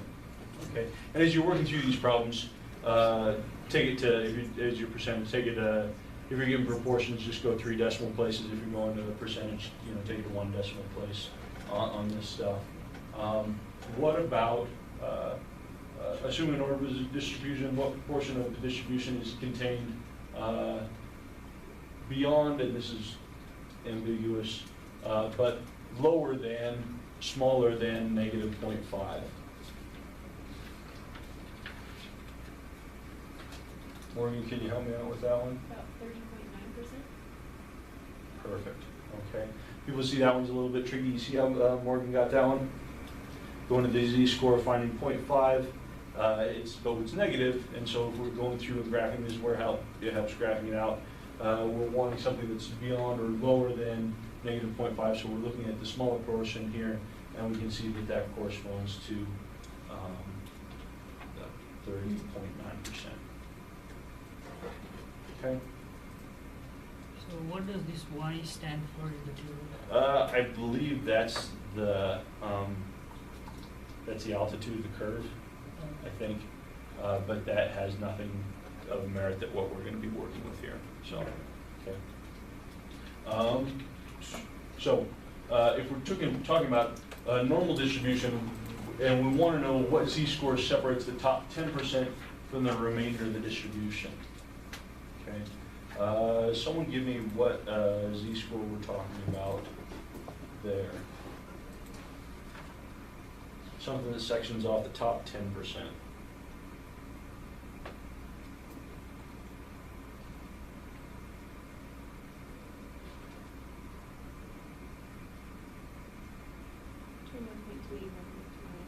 Yeah, 1.28 and 1.29, right?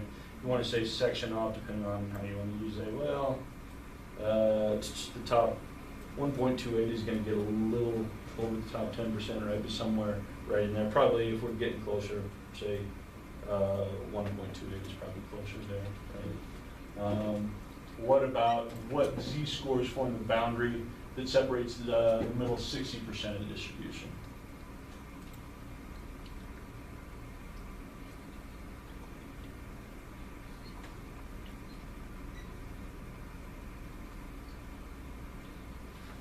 So this one's a little trickier.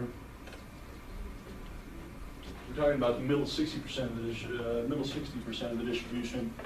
What portion?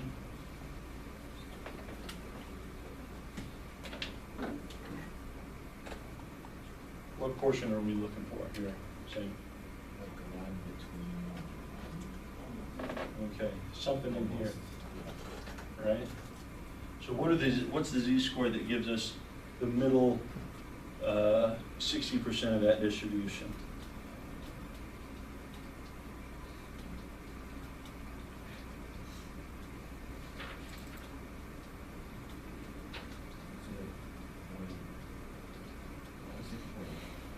.84.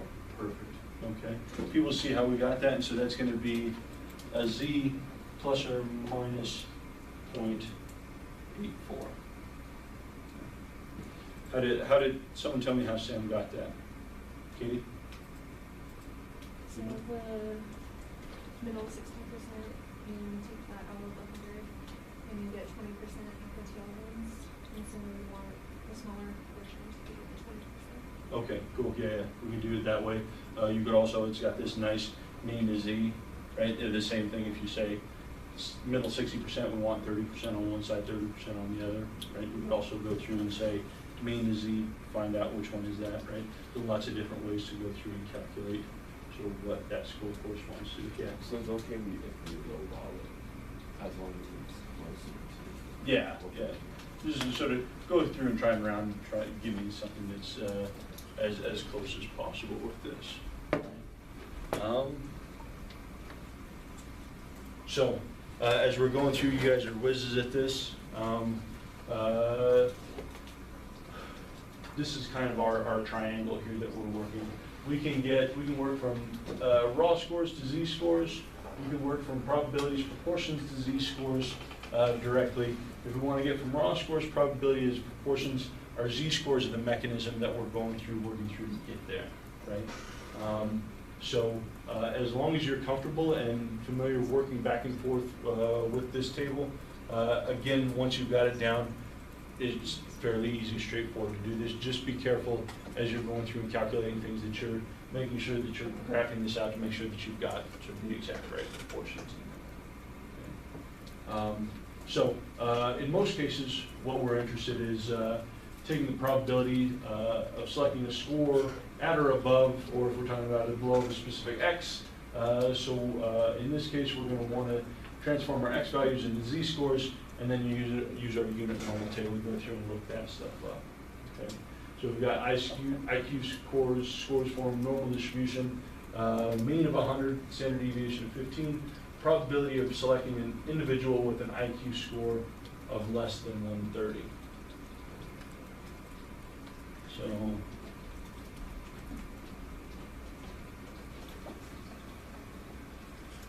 again, okay, here's a normal distribution. This is 100, right? And we want to know, have an IQ score of less than 130.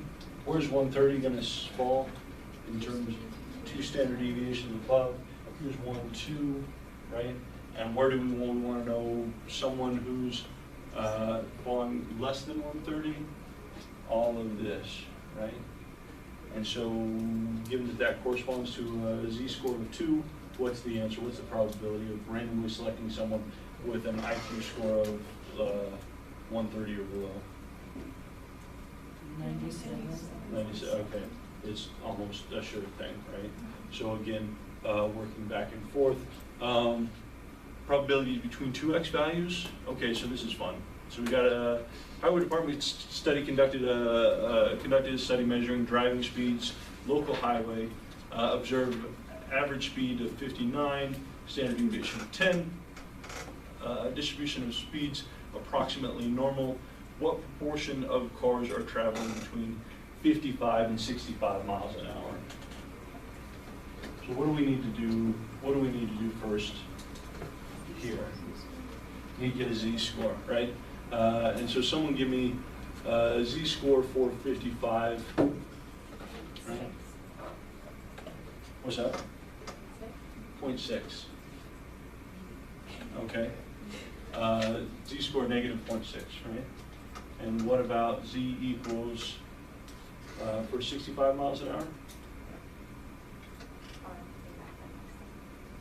Actually, the other. Yeah, the other way, it's Yeah. 0.6 for the other one, and then negative, yeah. Okay, so Four? we, Oh, yeah, you're right.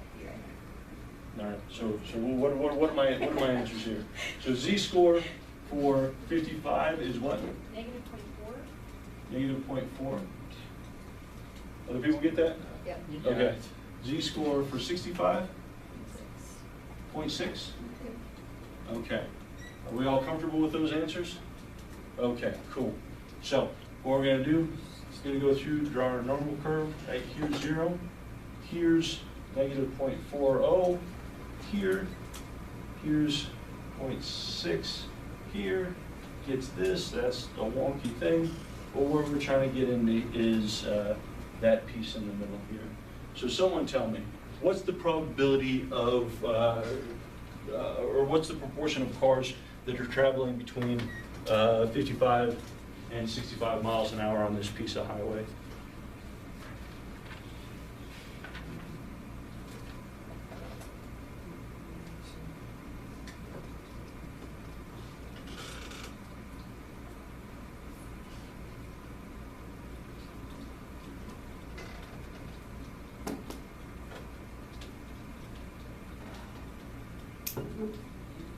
I'm not sure, is it 92%? What's up? Is it 92%? I got 0.39. Okay. With I rounded. Okay. Okay. Katie, what did you get? For the portion in the middle, 38.1. 0.381, yeah, that's what I got too. Okay, so what we're doing, right, is what we want to do is we want to find the proportion or the score from the mean to 0.4 and find that proportion, and the mean to 0.6, right? Because it's symmetrical, we can go both ways. If we add those two things together, we should get something that ends up being 0.3811, right? So we're saying that 38.1% of cars are, or 0.381, if we're reporting that as a proportion, are falling somewhere between those two values. Rajiv, did you see where you got turned around there? Yeah. So again, this is how, like, it's helpful to go through and start sectioning some of this stuff off. Yes, any question? Okay, just to set like the estimates. So Yeah. we estimate after doing all the calculations, the last solution, and we round up to like 2 decimals. Yeah, I mean, just to try and use some reasonable level of precision. This can sometimes be difficult for Candace and I, because someone will get variability in terms of where people are rounding at, and so you might have something that could be within rounding error, but sometimes it's because there's a number wrong in there, and so then we have to go chart through and try to figure out, did you round something weird, or did you actually have something wrong, right? And go through, and so generally, working with 3 decimal places with sort of these types of things will get you approximately where we want to be with stuff, okay? So, what about, though, if we want to ask what, walk back and forth, can't keep 2 things in my hand at the same time. Wasting time moving around with this. Okay, proportion of scores driving between 65 and 75 miles an hour. Okay. So now Z-score, 65 equals 0.4 or 0.6? 0.60. What about Z75? 1.6. I mixed up the two. I did that one instead of the Oh, okay, first okay, there we go, one. there we Why go. are my numbers so off? So this is a little bit different, right? Because here we've got 0, and we've got a Z-score 0.60, and then 1.60, right? And so now, we're looking at this portion.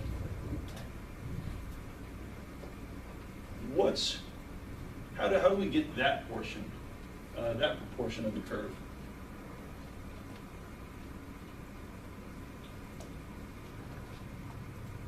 think so? You would have to subtract Perfect. the larger part and then from the larger part from the 0.6 Uh-huh. and then from the 1.6 you get the distance between them. Perfect, right?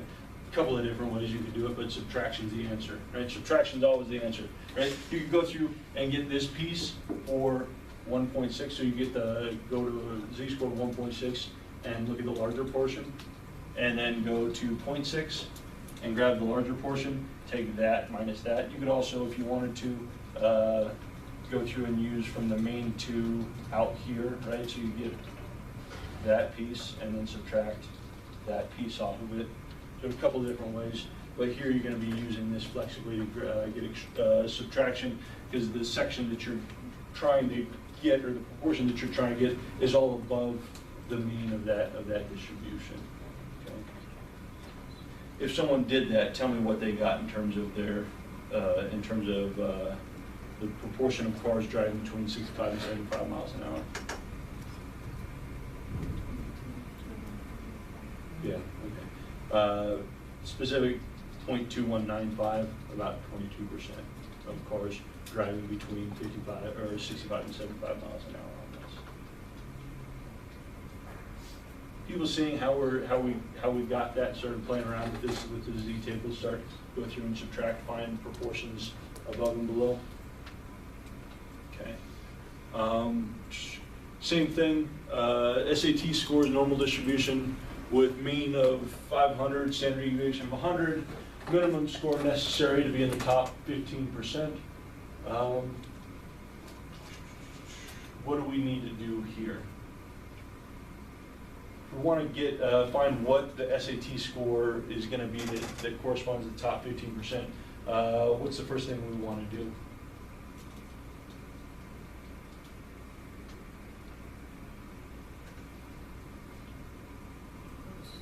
I was trying to find out the z-score from the, like, draw the graph and find the z-score from there, right? Yeah, perfect. Right. What we're going to do, and are we looking at proportion of the tail or the body? Detail. The tail, right? So what we're going to do in the smaller proportion, we're going to go down through and we're going to look for something that's close to 15%, as close as we can get. And what's the z-score that's closest to 15%? 1.04. Okay, so we've got, looking for a z equal 1.04, right? And now what do we do?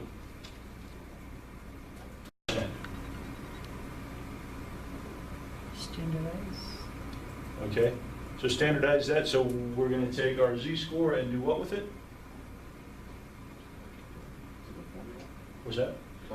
Plug it into our formula, right? So what we're looking at is we're looking at a score. Essentially what we're going to do is we're going to say we're looking for a score, and this is where it helps to think about literally what this is meaning, right? Z-score of 1.04 corresponds to what?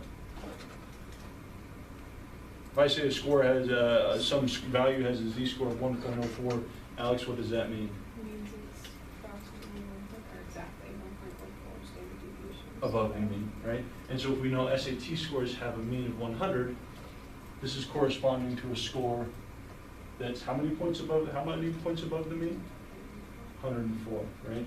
So we take our z-score, multiply by our standard deviation, add the mean, right?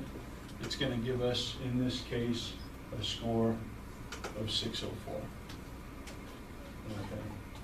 And so we're just working backwards with this z formula to say, all right, and then again, what we're saying is that if you score on the SAT 604 or above, you're by definition in the top 15% of the distribution.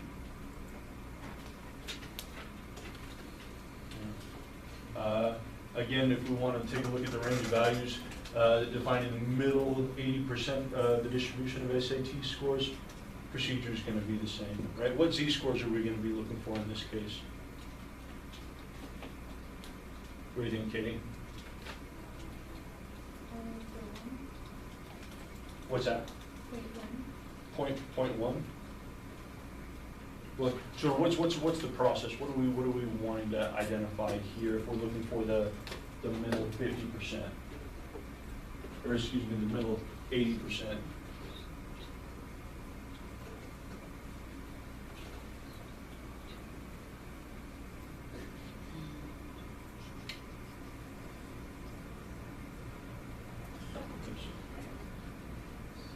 What section are we looking for?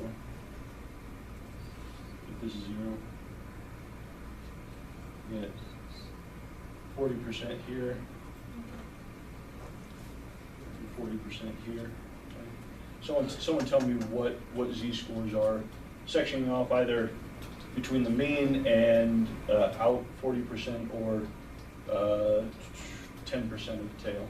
Oh, that's what you're saying, 10 to 10%. Gotcha. So what's the z-score that we're looking for here? I got 1.28. Sure. Other people, does that look good? Okay. And then what we're going to do is go through 1.28, and now we say we're looking for scores 1.28 standard deviations above the mean and below the mean. Same process here. Take 1.28, multiply it by 100. It's going to be 128, right? And then we take 128 minus 500, 128 plus 500. That's going to give us the scores that fall in that middle distribution. Kitty, you following this? Is it 1.28 or 1.6? I don't know. I was trusting Sam. He might have led me astray. I might be wrong. Let me see. So we're looking at 10% in the smaller proportion. I'm talking about standard deviation. I thought it was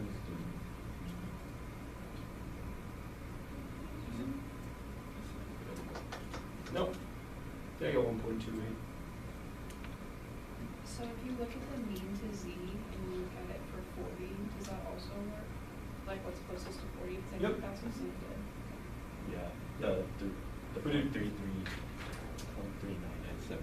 Yeah, so Yep. you just split Yeah. the middle as Yeah, and you can do it a couple of different ways, right? And that's probably how I would think about it, just given the problem, right? So what's 40% from the middle to z, and it's going to be 1.28. But that's also the same thing that corresponds to the 10% of the tail and account of everything has to sum to 0 and this stuff. Right? So Katie, I'm sorry, you're looking a little bit confused. Were you following this, or did we lose you somewhere? 'Cause if we lost you, we lost other people too, so. So the middle 80% is 372 to 628. Yeah. Okay. Yeah, yeah. So I've got 372 to 628 in terms of that middle score there. 500 plus or minus the score. What's that? 500 plus or minus the score. Yep, exactly. And so again, sort of want to know if you have your formulas and can algebraically take that z formula and start to flip things around to find what specific pieces you're looking for, or conceptually if you just understand kind of what's going on, both of these things together will start to help you out with some of this stuff.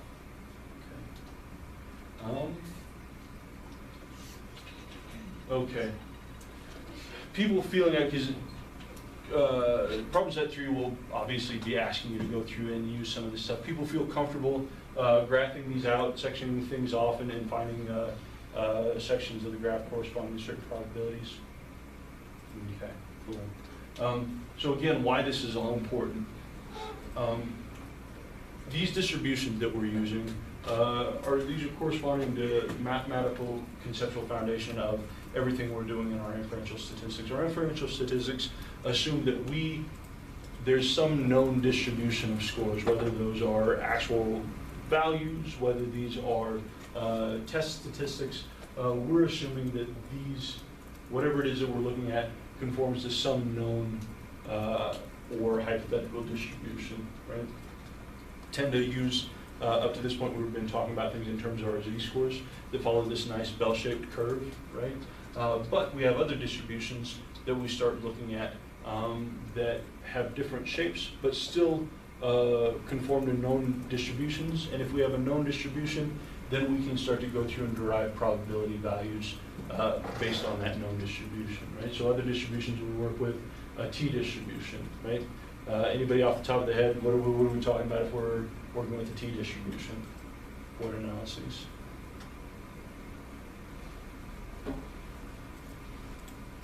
What do you use t-statistics with?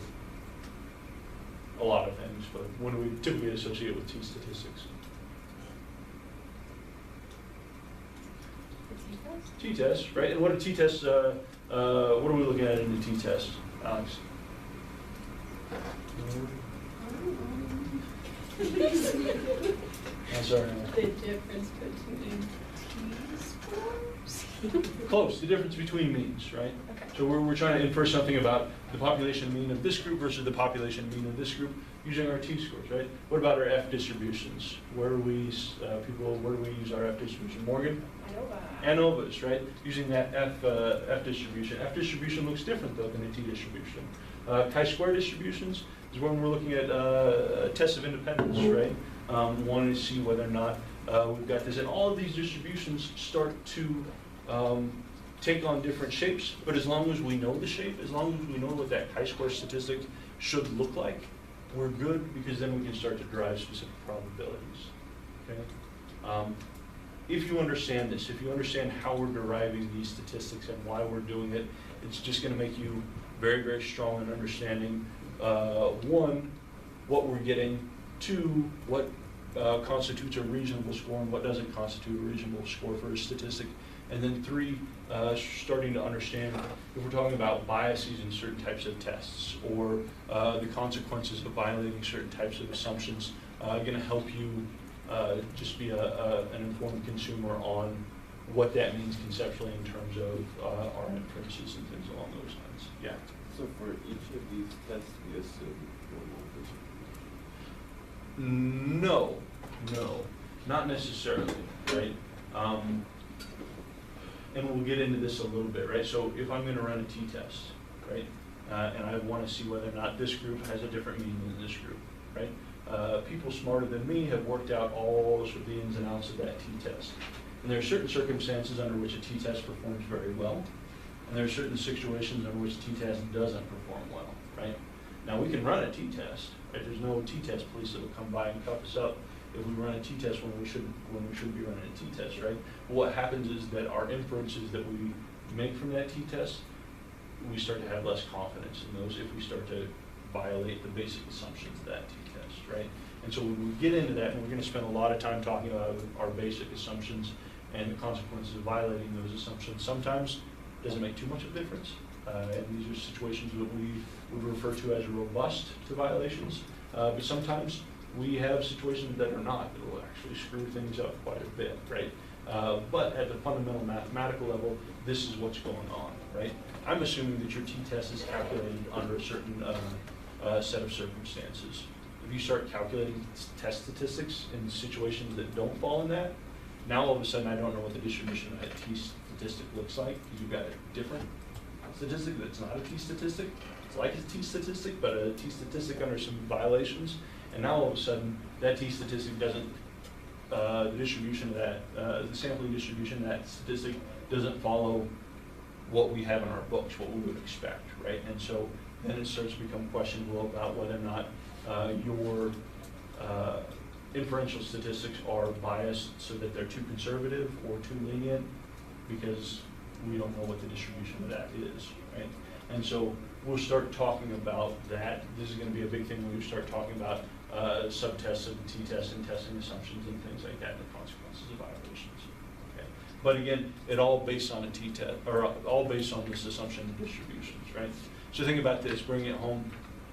We have just gone through and calculated probabilities, assuming that scores are falling under a normal distribution, right?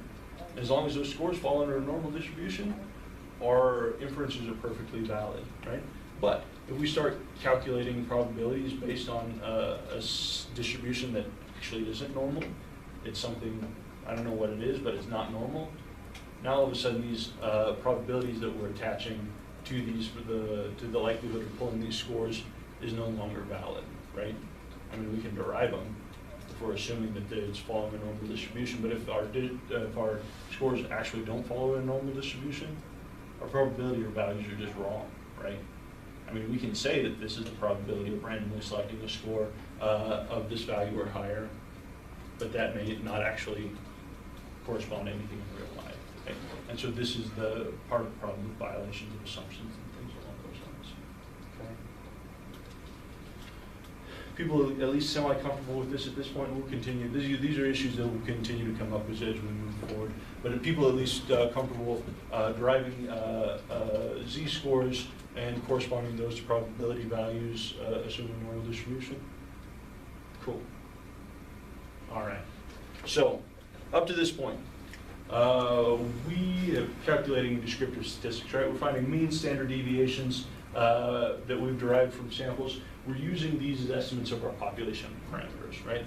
So we collect a sample of individuals and then we measure their height and we say average height is 5'8", and so we're saying that this is an estimate of the actual population value, right? The thing we have to remember is that this is just an estimate based on one sample. This is only an approximation, right? Our point estimate is our best guess, right? So if I gather a sample of 100 college students and I measure their height and I find they have a height of 5'8", and you ask me what's my best guess or what's the average height of all students at the University of Wyoming, what's my best guess? 5'8", right? It's my best guess. And if I say, how certain are you? Would you be willing to invest your entire net worth, which is it's not a high stakes bet, right? But you fancy, right? But if we were, right? How would you be comfortable saying, yeah, I'm going to lay it all on the line on 5'8"? Probably not, right? Because it's a trick bet because it's never going to be exactly that, right? We're always going to be off some, right? But the question is, how far are we off? Based on how we've gone through and calculated, how big our sample is, how we've gone through and collected these data, sometimes we are going to be more confident than others, right? And so, but what would be nice is if we say, all right, here's our best guess, but then have some way of saying, but this is our hedge, right? This is kind of the range at which we're willing to say that we're probably off, okay? Our solution with this is our interval estimate, okay? And this is important because we typically think about, like I've gone through and I've calculated my test statistic and my descriptive statistics, and this is the point, like this is the estimate, right? This is my representation of this population parameter.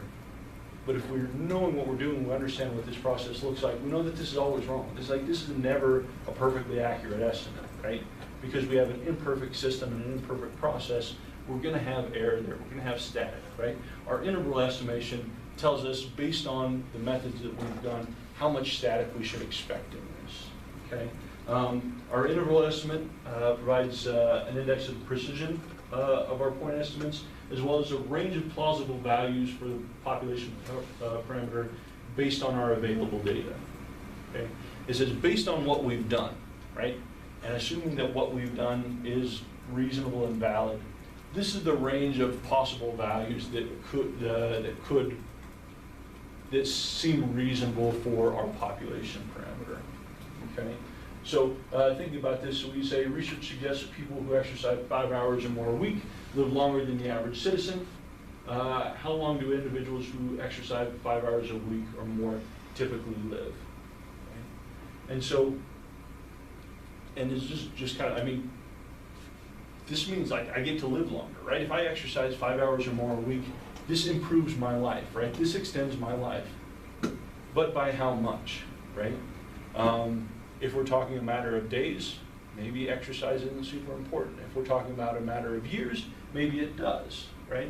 And so let's say on average, this study found that people live 2 years longer if they're exercising 5 hours a week versus people who don't, right?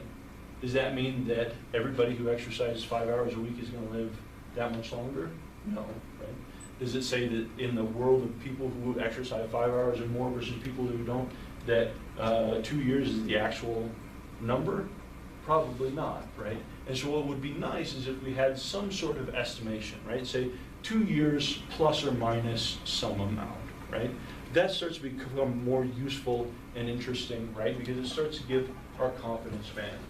We see that another example, difference between males and females in height between males and females is not 0, right? We know that it's not a 0 amount, right? What does this correspond to, though? What is the question we're asking here? What do we test with this? This is basically our inferential statistics, right? Our t-test, right? Our t-test, our hypothesis is that the difference in height between men and women isn't 0. Is that terribly interesting? Not really, right? Because I don't need to run a t-test to know that, right? I can just say, yeah, men on average are taller than women, right? But what starts to become more interesting is we can say, what might be the actual difference? What are the range of values that would be reasonable to expect in terms of the difference between men and women in the population? Okay. And so this is where our confidence intervals start to come into play. You've hopefully read a lot about confidence intervals in these different readings, all the benefits of confidence intervals. Despite knowing all the benefits of confidence intervals, we still refuse to use confidence intervals on a systematic basis. I feel like at this point in our field, that this is starting to turn. People have been harping about this for going on 80 years, right? And so that's kind of the amount of time it takes to turn the ship. But it's starting to become more and more common in your research, hopefully indoctrinating you all so that confidence intervals are a knee-jerk reaction for all of you. But thinking about what we're doing here is we're giving an interval estimate that's giving based on a certain level of precision.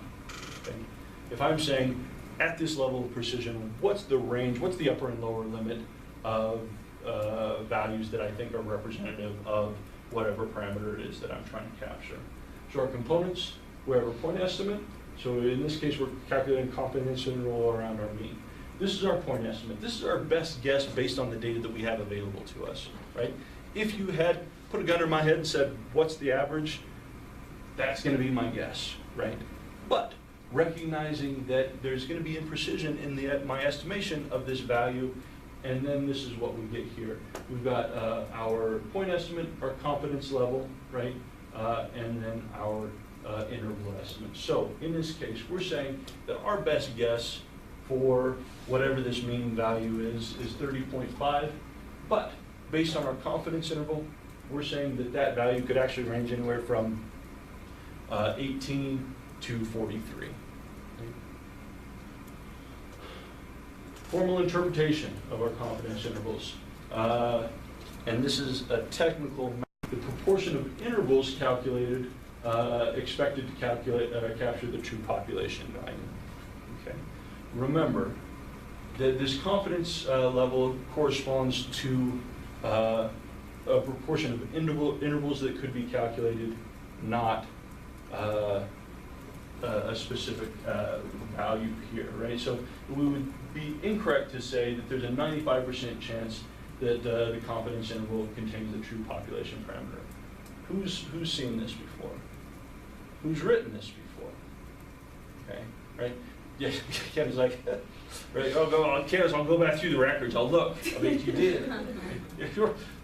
Ryan tried to tell me that. Like, we're going through Ryan, my student, we're going through his thesis, and like I was like sectioning off something. I'm like, this isn't a thing. And he's laughing at me. He's like, you told me to write that. I'm like, no, I don't think so. I don't believe that I would tell you to write that. He's like, no, you did. And so then you try to go baback through. It's possible, right? Because this is what happens when you're an advisor. You say, hey, do it this way, and then you do it that way. And you're like, hey, why'd you do it that way? You're like, well, you told me to do it that way, right?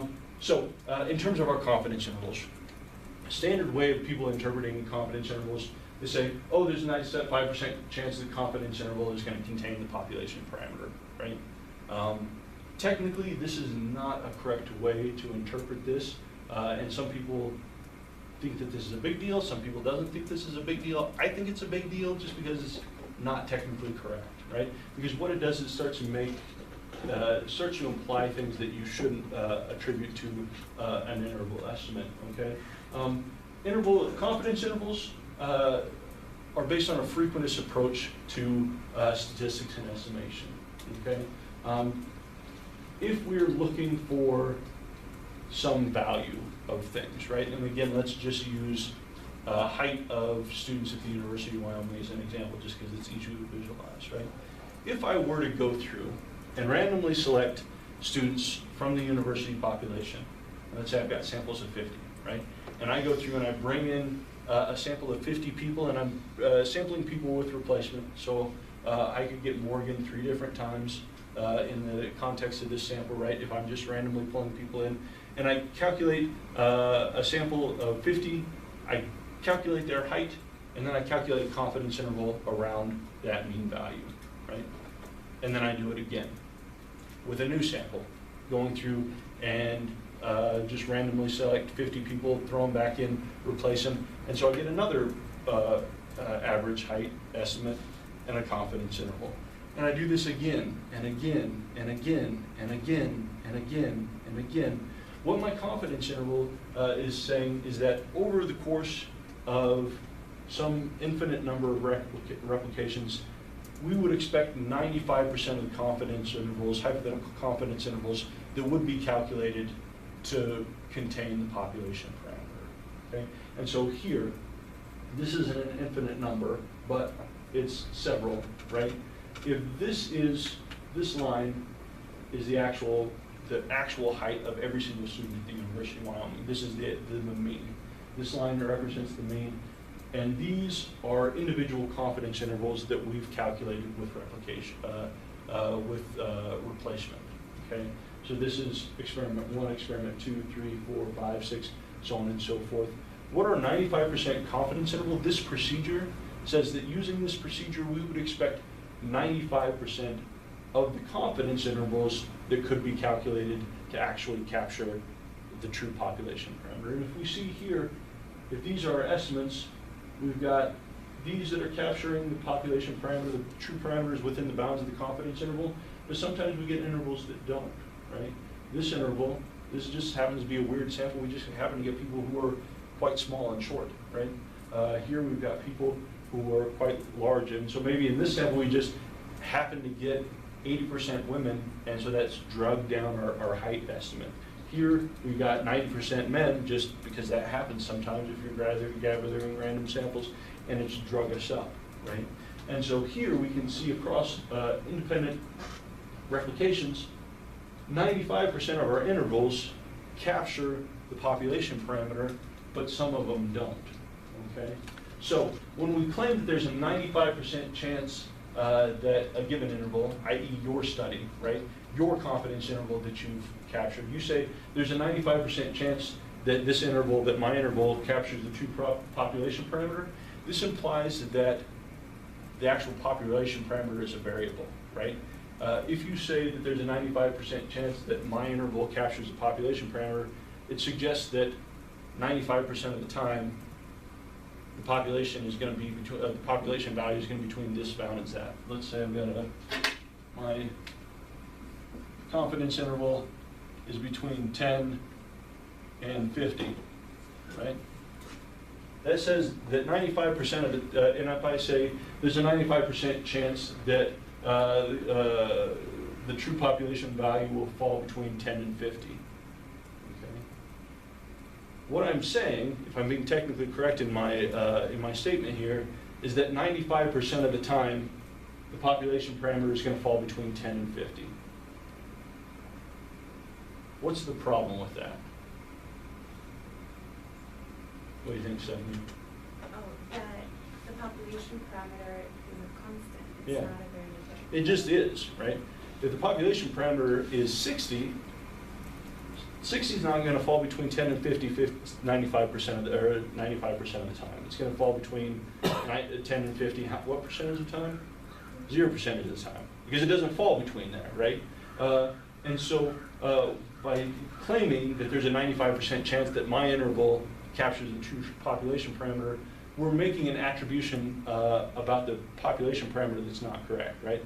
either my interval captured the parameter, population parameter, or it didn't. It's a 0-1 situation, right? And so, from a statistical standpoint, coverage probability is a property of a long sequence of confidence intervals computed from valid models rather than the property of any single confidence interval, right? So here's the tricky thing. You calculate a confidence interval. How do you know whether or not your confidence interval has spanned the actual population parameter? You don't. You don't know. Unless you've calculated multiple replications, this could be your study, right? The kicker is you don't know that that's your study, right?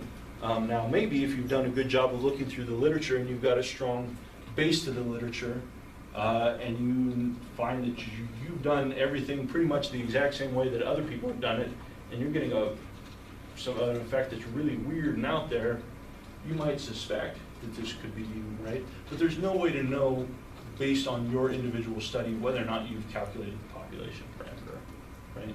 Or captured it within your interval estimate. So the best that we can do is we can say, based on the data that we have, based on the available data, it seems that we would say that the actual value of the population, reasonable estimates of the population will range between 10 and 50, right? Our point estimate is 30, right? But actual values based on the data that was available for this study could be anywhere from 10 to 50. Okay? So we see kind of the tricky thing and why I will be upset with you if you start talking about that there's a 95% chance that population parameter falls between this value and this value. Yeah, because it's technically not correct. Like it either does or it doesn't. There's not a % chance about it, right? What our interval estimates are saying is, over the course of an infinite number of replications, if we're using the same procedure, using the same sample size, we would expect 95% of the potential intervals to be calculated to capture the population parameter. Whether or not this individual parameter interval does capture the population parameter of interest, we don't know. Yeah, Sam. So I'm trying to capture this idea. So would it be correct to say, like, I'm expecting, like, every time I try to get at the mean, 95 out of 100 times I do it, I should expect to capture the mean? Yeah, I mean, that would be a frequentist approach, interpretation. And so if we're talking about a formal interpretation, a mathematical interpretation of your confidence intervals, this is going to be correct, right? Over an infinite number of replications, we would expect 95% of the intervals to capture the two population parameters. But if you write this for your advisor, their eyes are probably going to roll back in their heads because no one cares about this because it's an abstraction. It's a statistical abstraction that doesn't have a whole lot of clear meaning in terms of what's going on, right? And so what we can do is start coming up with some conceptual interpretations that start to map more closely onto sort of how we might interpret some of these interval estimates, right? So we might say confidence interval represents a range of plausible values for the mean given the available data, right? So based on the data that we have, we're saying that values between 10 and 50 all represent reasonable estimates for the true population parameter. This is what we think it is, but based on the precision of our test, we would expect that values as low as this or as high as this would be reasonable guesses for the population parameter. A corollary of this being that values falling outside this interval, relatively implausible, right? So if Morgan, you say, well, what about 5? Is 5 a reasonable population value? I say, not based on the data we've collected. No, that doesn't seem reasonable, right? We could also say the observed data are compatible with values of the mean falling between within the interval of 10 to 50, but but relatively incompatible with values falling outside that interval, right? And again, this is probably, we're saying based on the data that we've collected, values, values in mean falling between this and this, so reasonably compatible with our data. Those values falling outside, not as much. Right? We'd also talk about the lower limit of the interval provides a reasonable lower bound of the estimate. Upper limit, reasonable upper bound based on these data, right? Thinking about boundary conditions, right? That's nice. We could say the margin of error reflects the largest area of estimation likely to be made based on the available data. In this case, margin of error is 20. If we're saying that our interval estimate is 30, and we've got, so our point estimate is 30 plus or minus 20 for this interval estimation, right? So we could say a difference of 20 points reflects the largest margin of error of estimate likely to be made based on these data, right? So we're saying sort of plus or minus type of thing. That would be reasonably. We can be 95% confident that our interval contains the mean. Scratch that out, right? I don't want to see that, right? Cumming and Fitch list this as a reasonable or an often used interpretation. I don't want you to use this interpretation, okay? I also don't want you to use the actual frequentist definition, because as soon as you start talking about infinite number of replications, you're going to lose your average reader, right? Good, keep that deep in your heart and know that that's a mathematically accurate way to describe what's going on here, but know that sort of if we're trying to communicate this and disseminate the use of confidence intervals, that's not going to be helpful, right? So these are the types of explanations that I want you to, or interpretations that I'm hoping that you'll apply or will strong arm you into applying to confidence intervals over the course of the next 2 semesters. But the one thing I would do is encourage you to change things up, right? Like, so you've got a number of different examples. You also have examples in the readings. Mix this up, right? Because sometimes what happens is always makes me die a little inside. Is if it's a cut and paste of the same thing every single time, right? That you might know it front to back, but that doesn't tell me that you know it front to back. It just tells me that you can cut and paste something into your homework assignments that I won't take points off for, right? So play around with it, I mean, because it's kind of hard to wrap around. Again, it's this part of taking the actual numbers and applying it to something conceptually meaningful about human behavior. And so try to play, I would encourage you to try and play around with different interpretations. See which one of these fit. You know, some of these will be easier to use, some of them more difficult, depending on the problem that you're using. But try and sort of use some flexibility in this, because it'll just help you a little bit, right? So it's going, a researcher who routinely reports 95% confidence intervals can expect over the course of their lifetime, about 95 of those intervals will actually capture the population parameter, right? So I don't know. So if I do this my entire, like about 95% of the time, I'll be accurate. 5% of the time I won't. I won't know which 5% that is or which 5% that isn't. But again, this is some of the inherent uncertainty that goes along with statistics stuff. All right, folks. We'll leave it at that. We'll pick up the last couple of slides. There we go. Okay. A couple other things. We're close to the end here. We'll pick that up next week and then roll into hypothesis.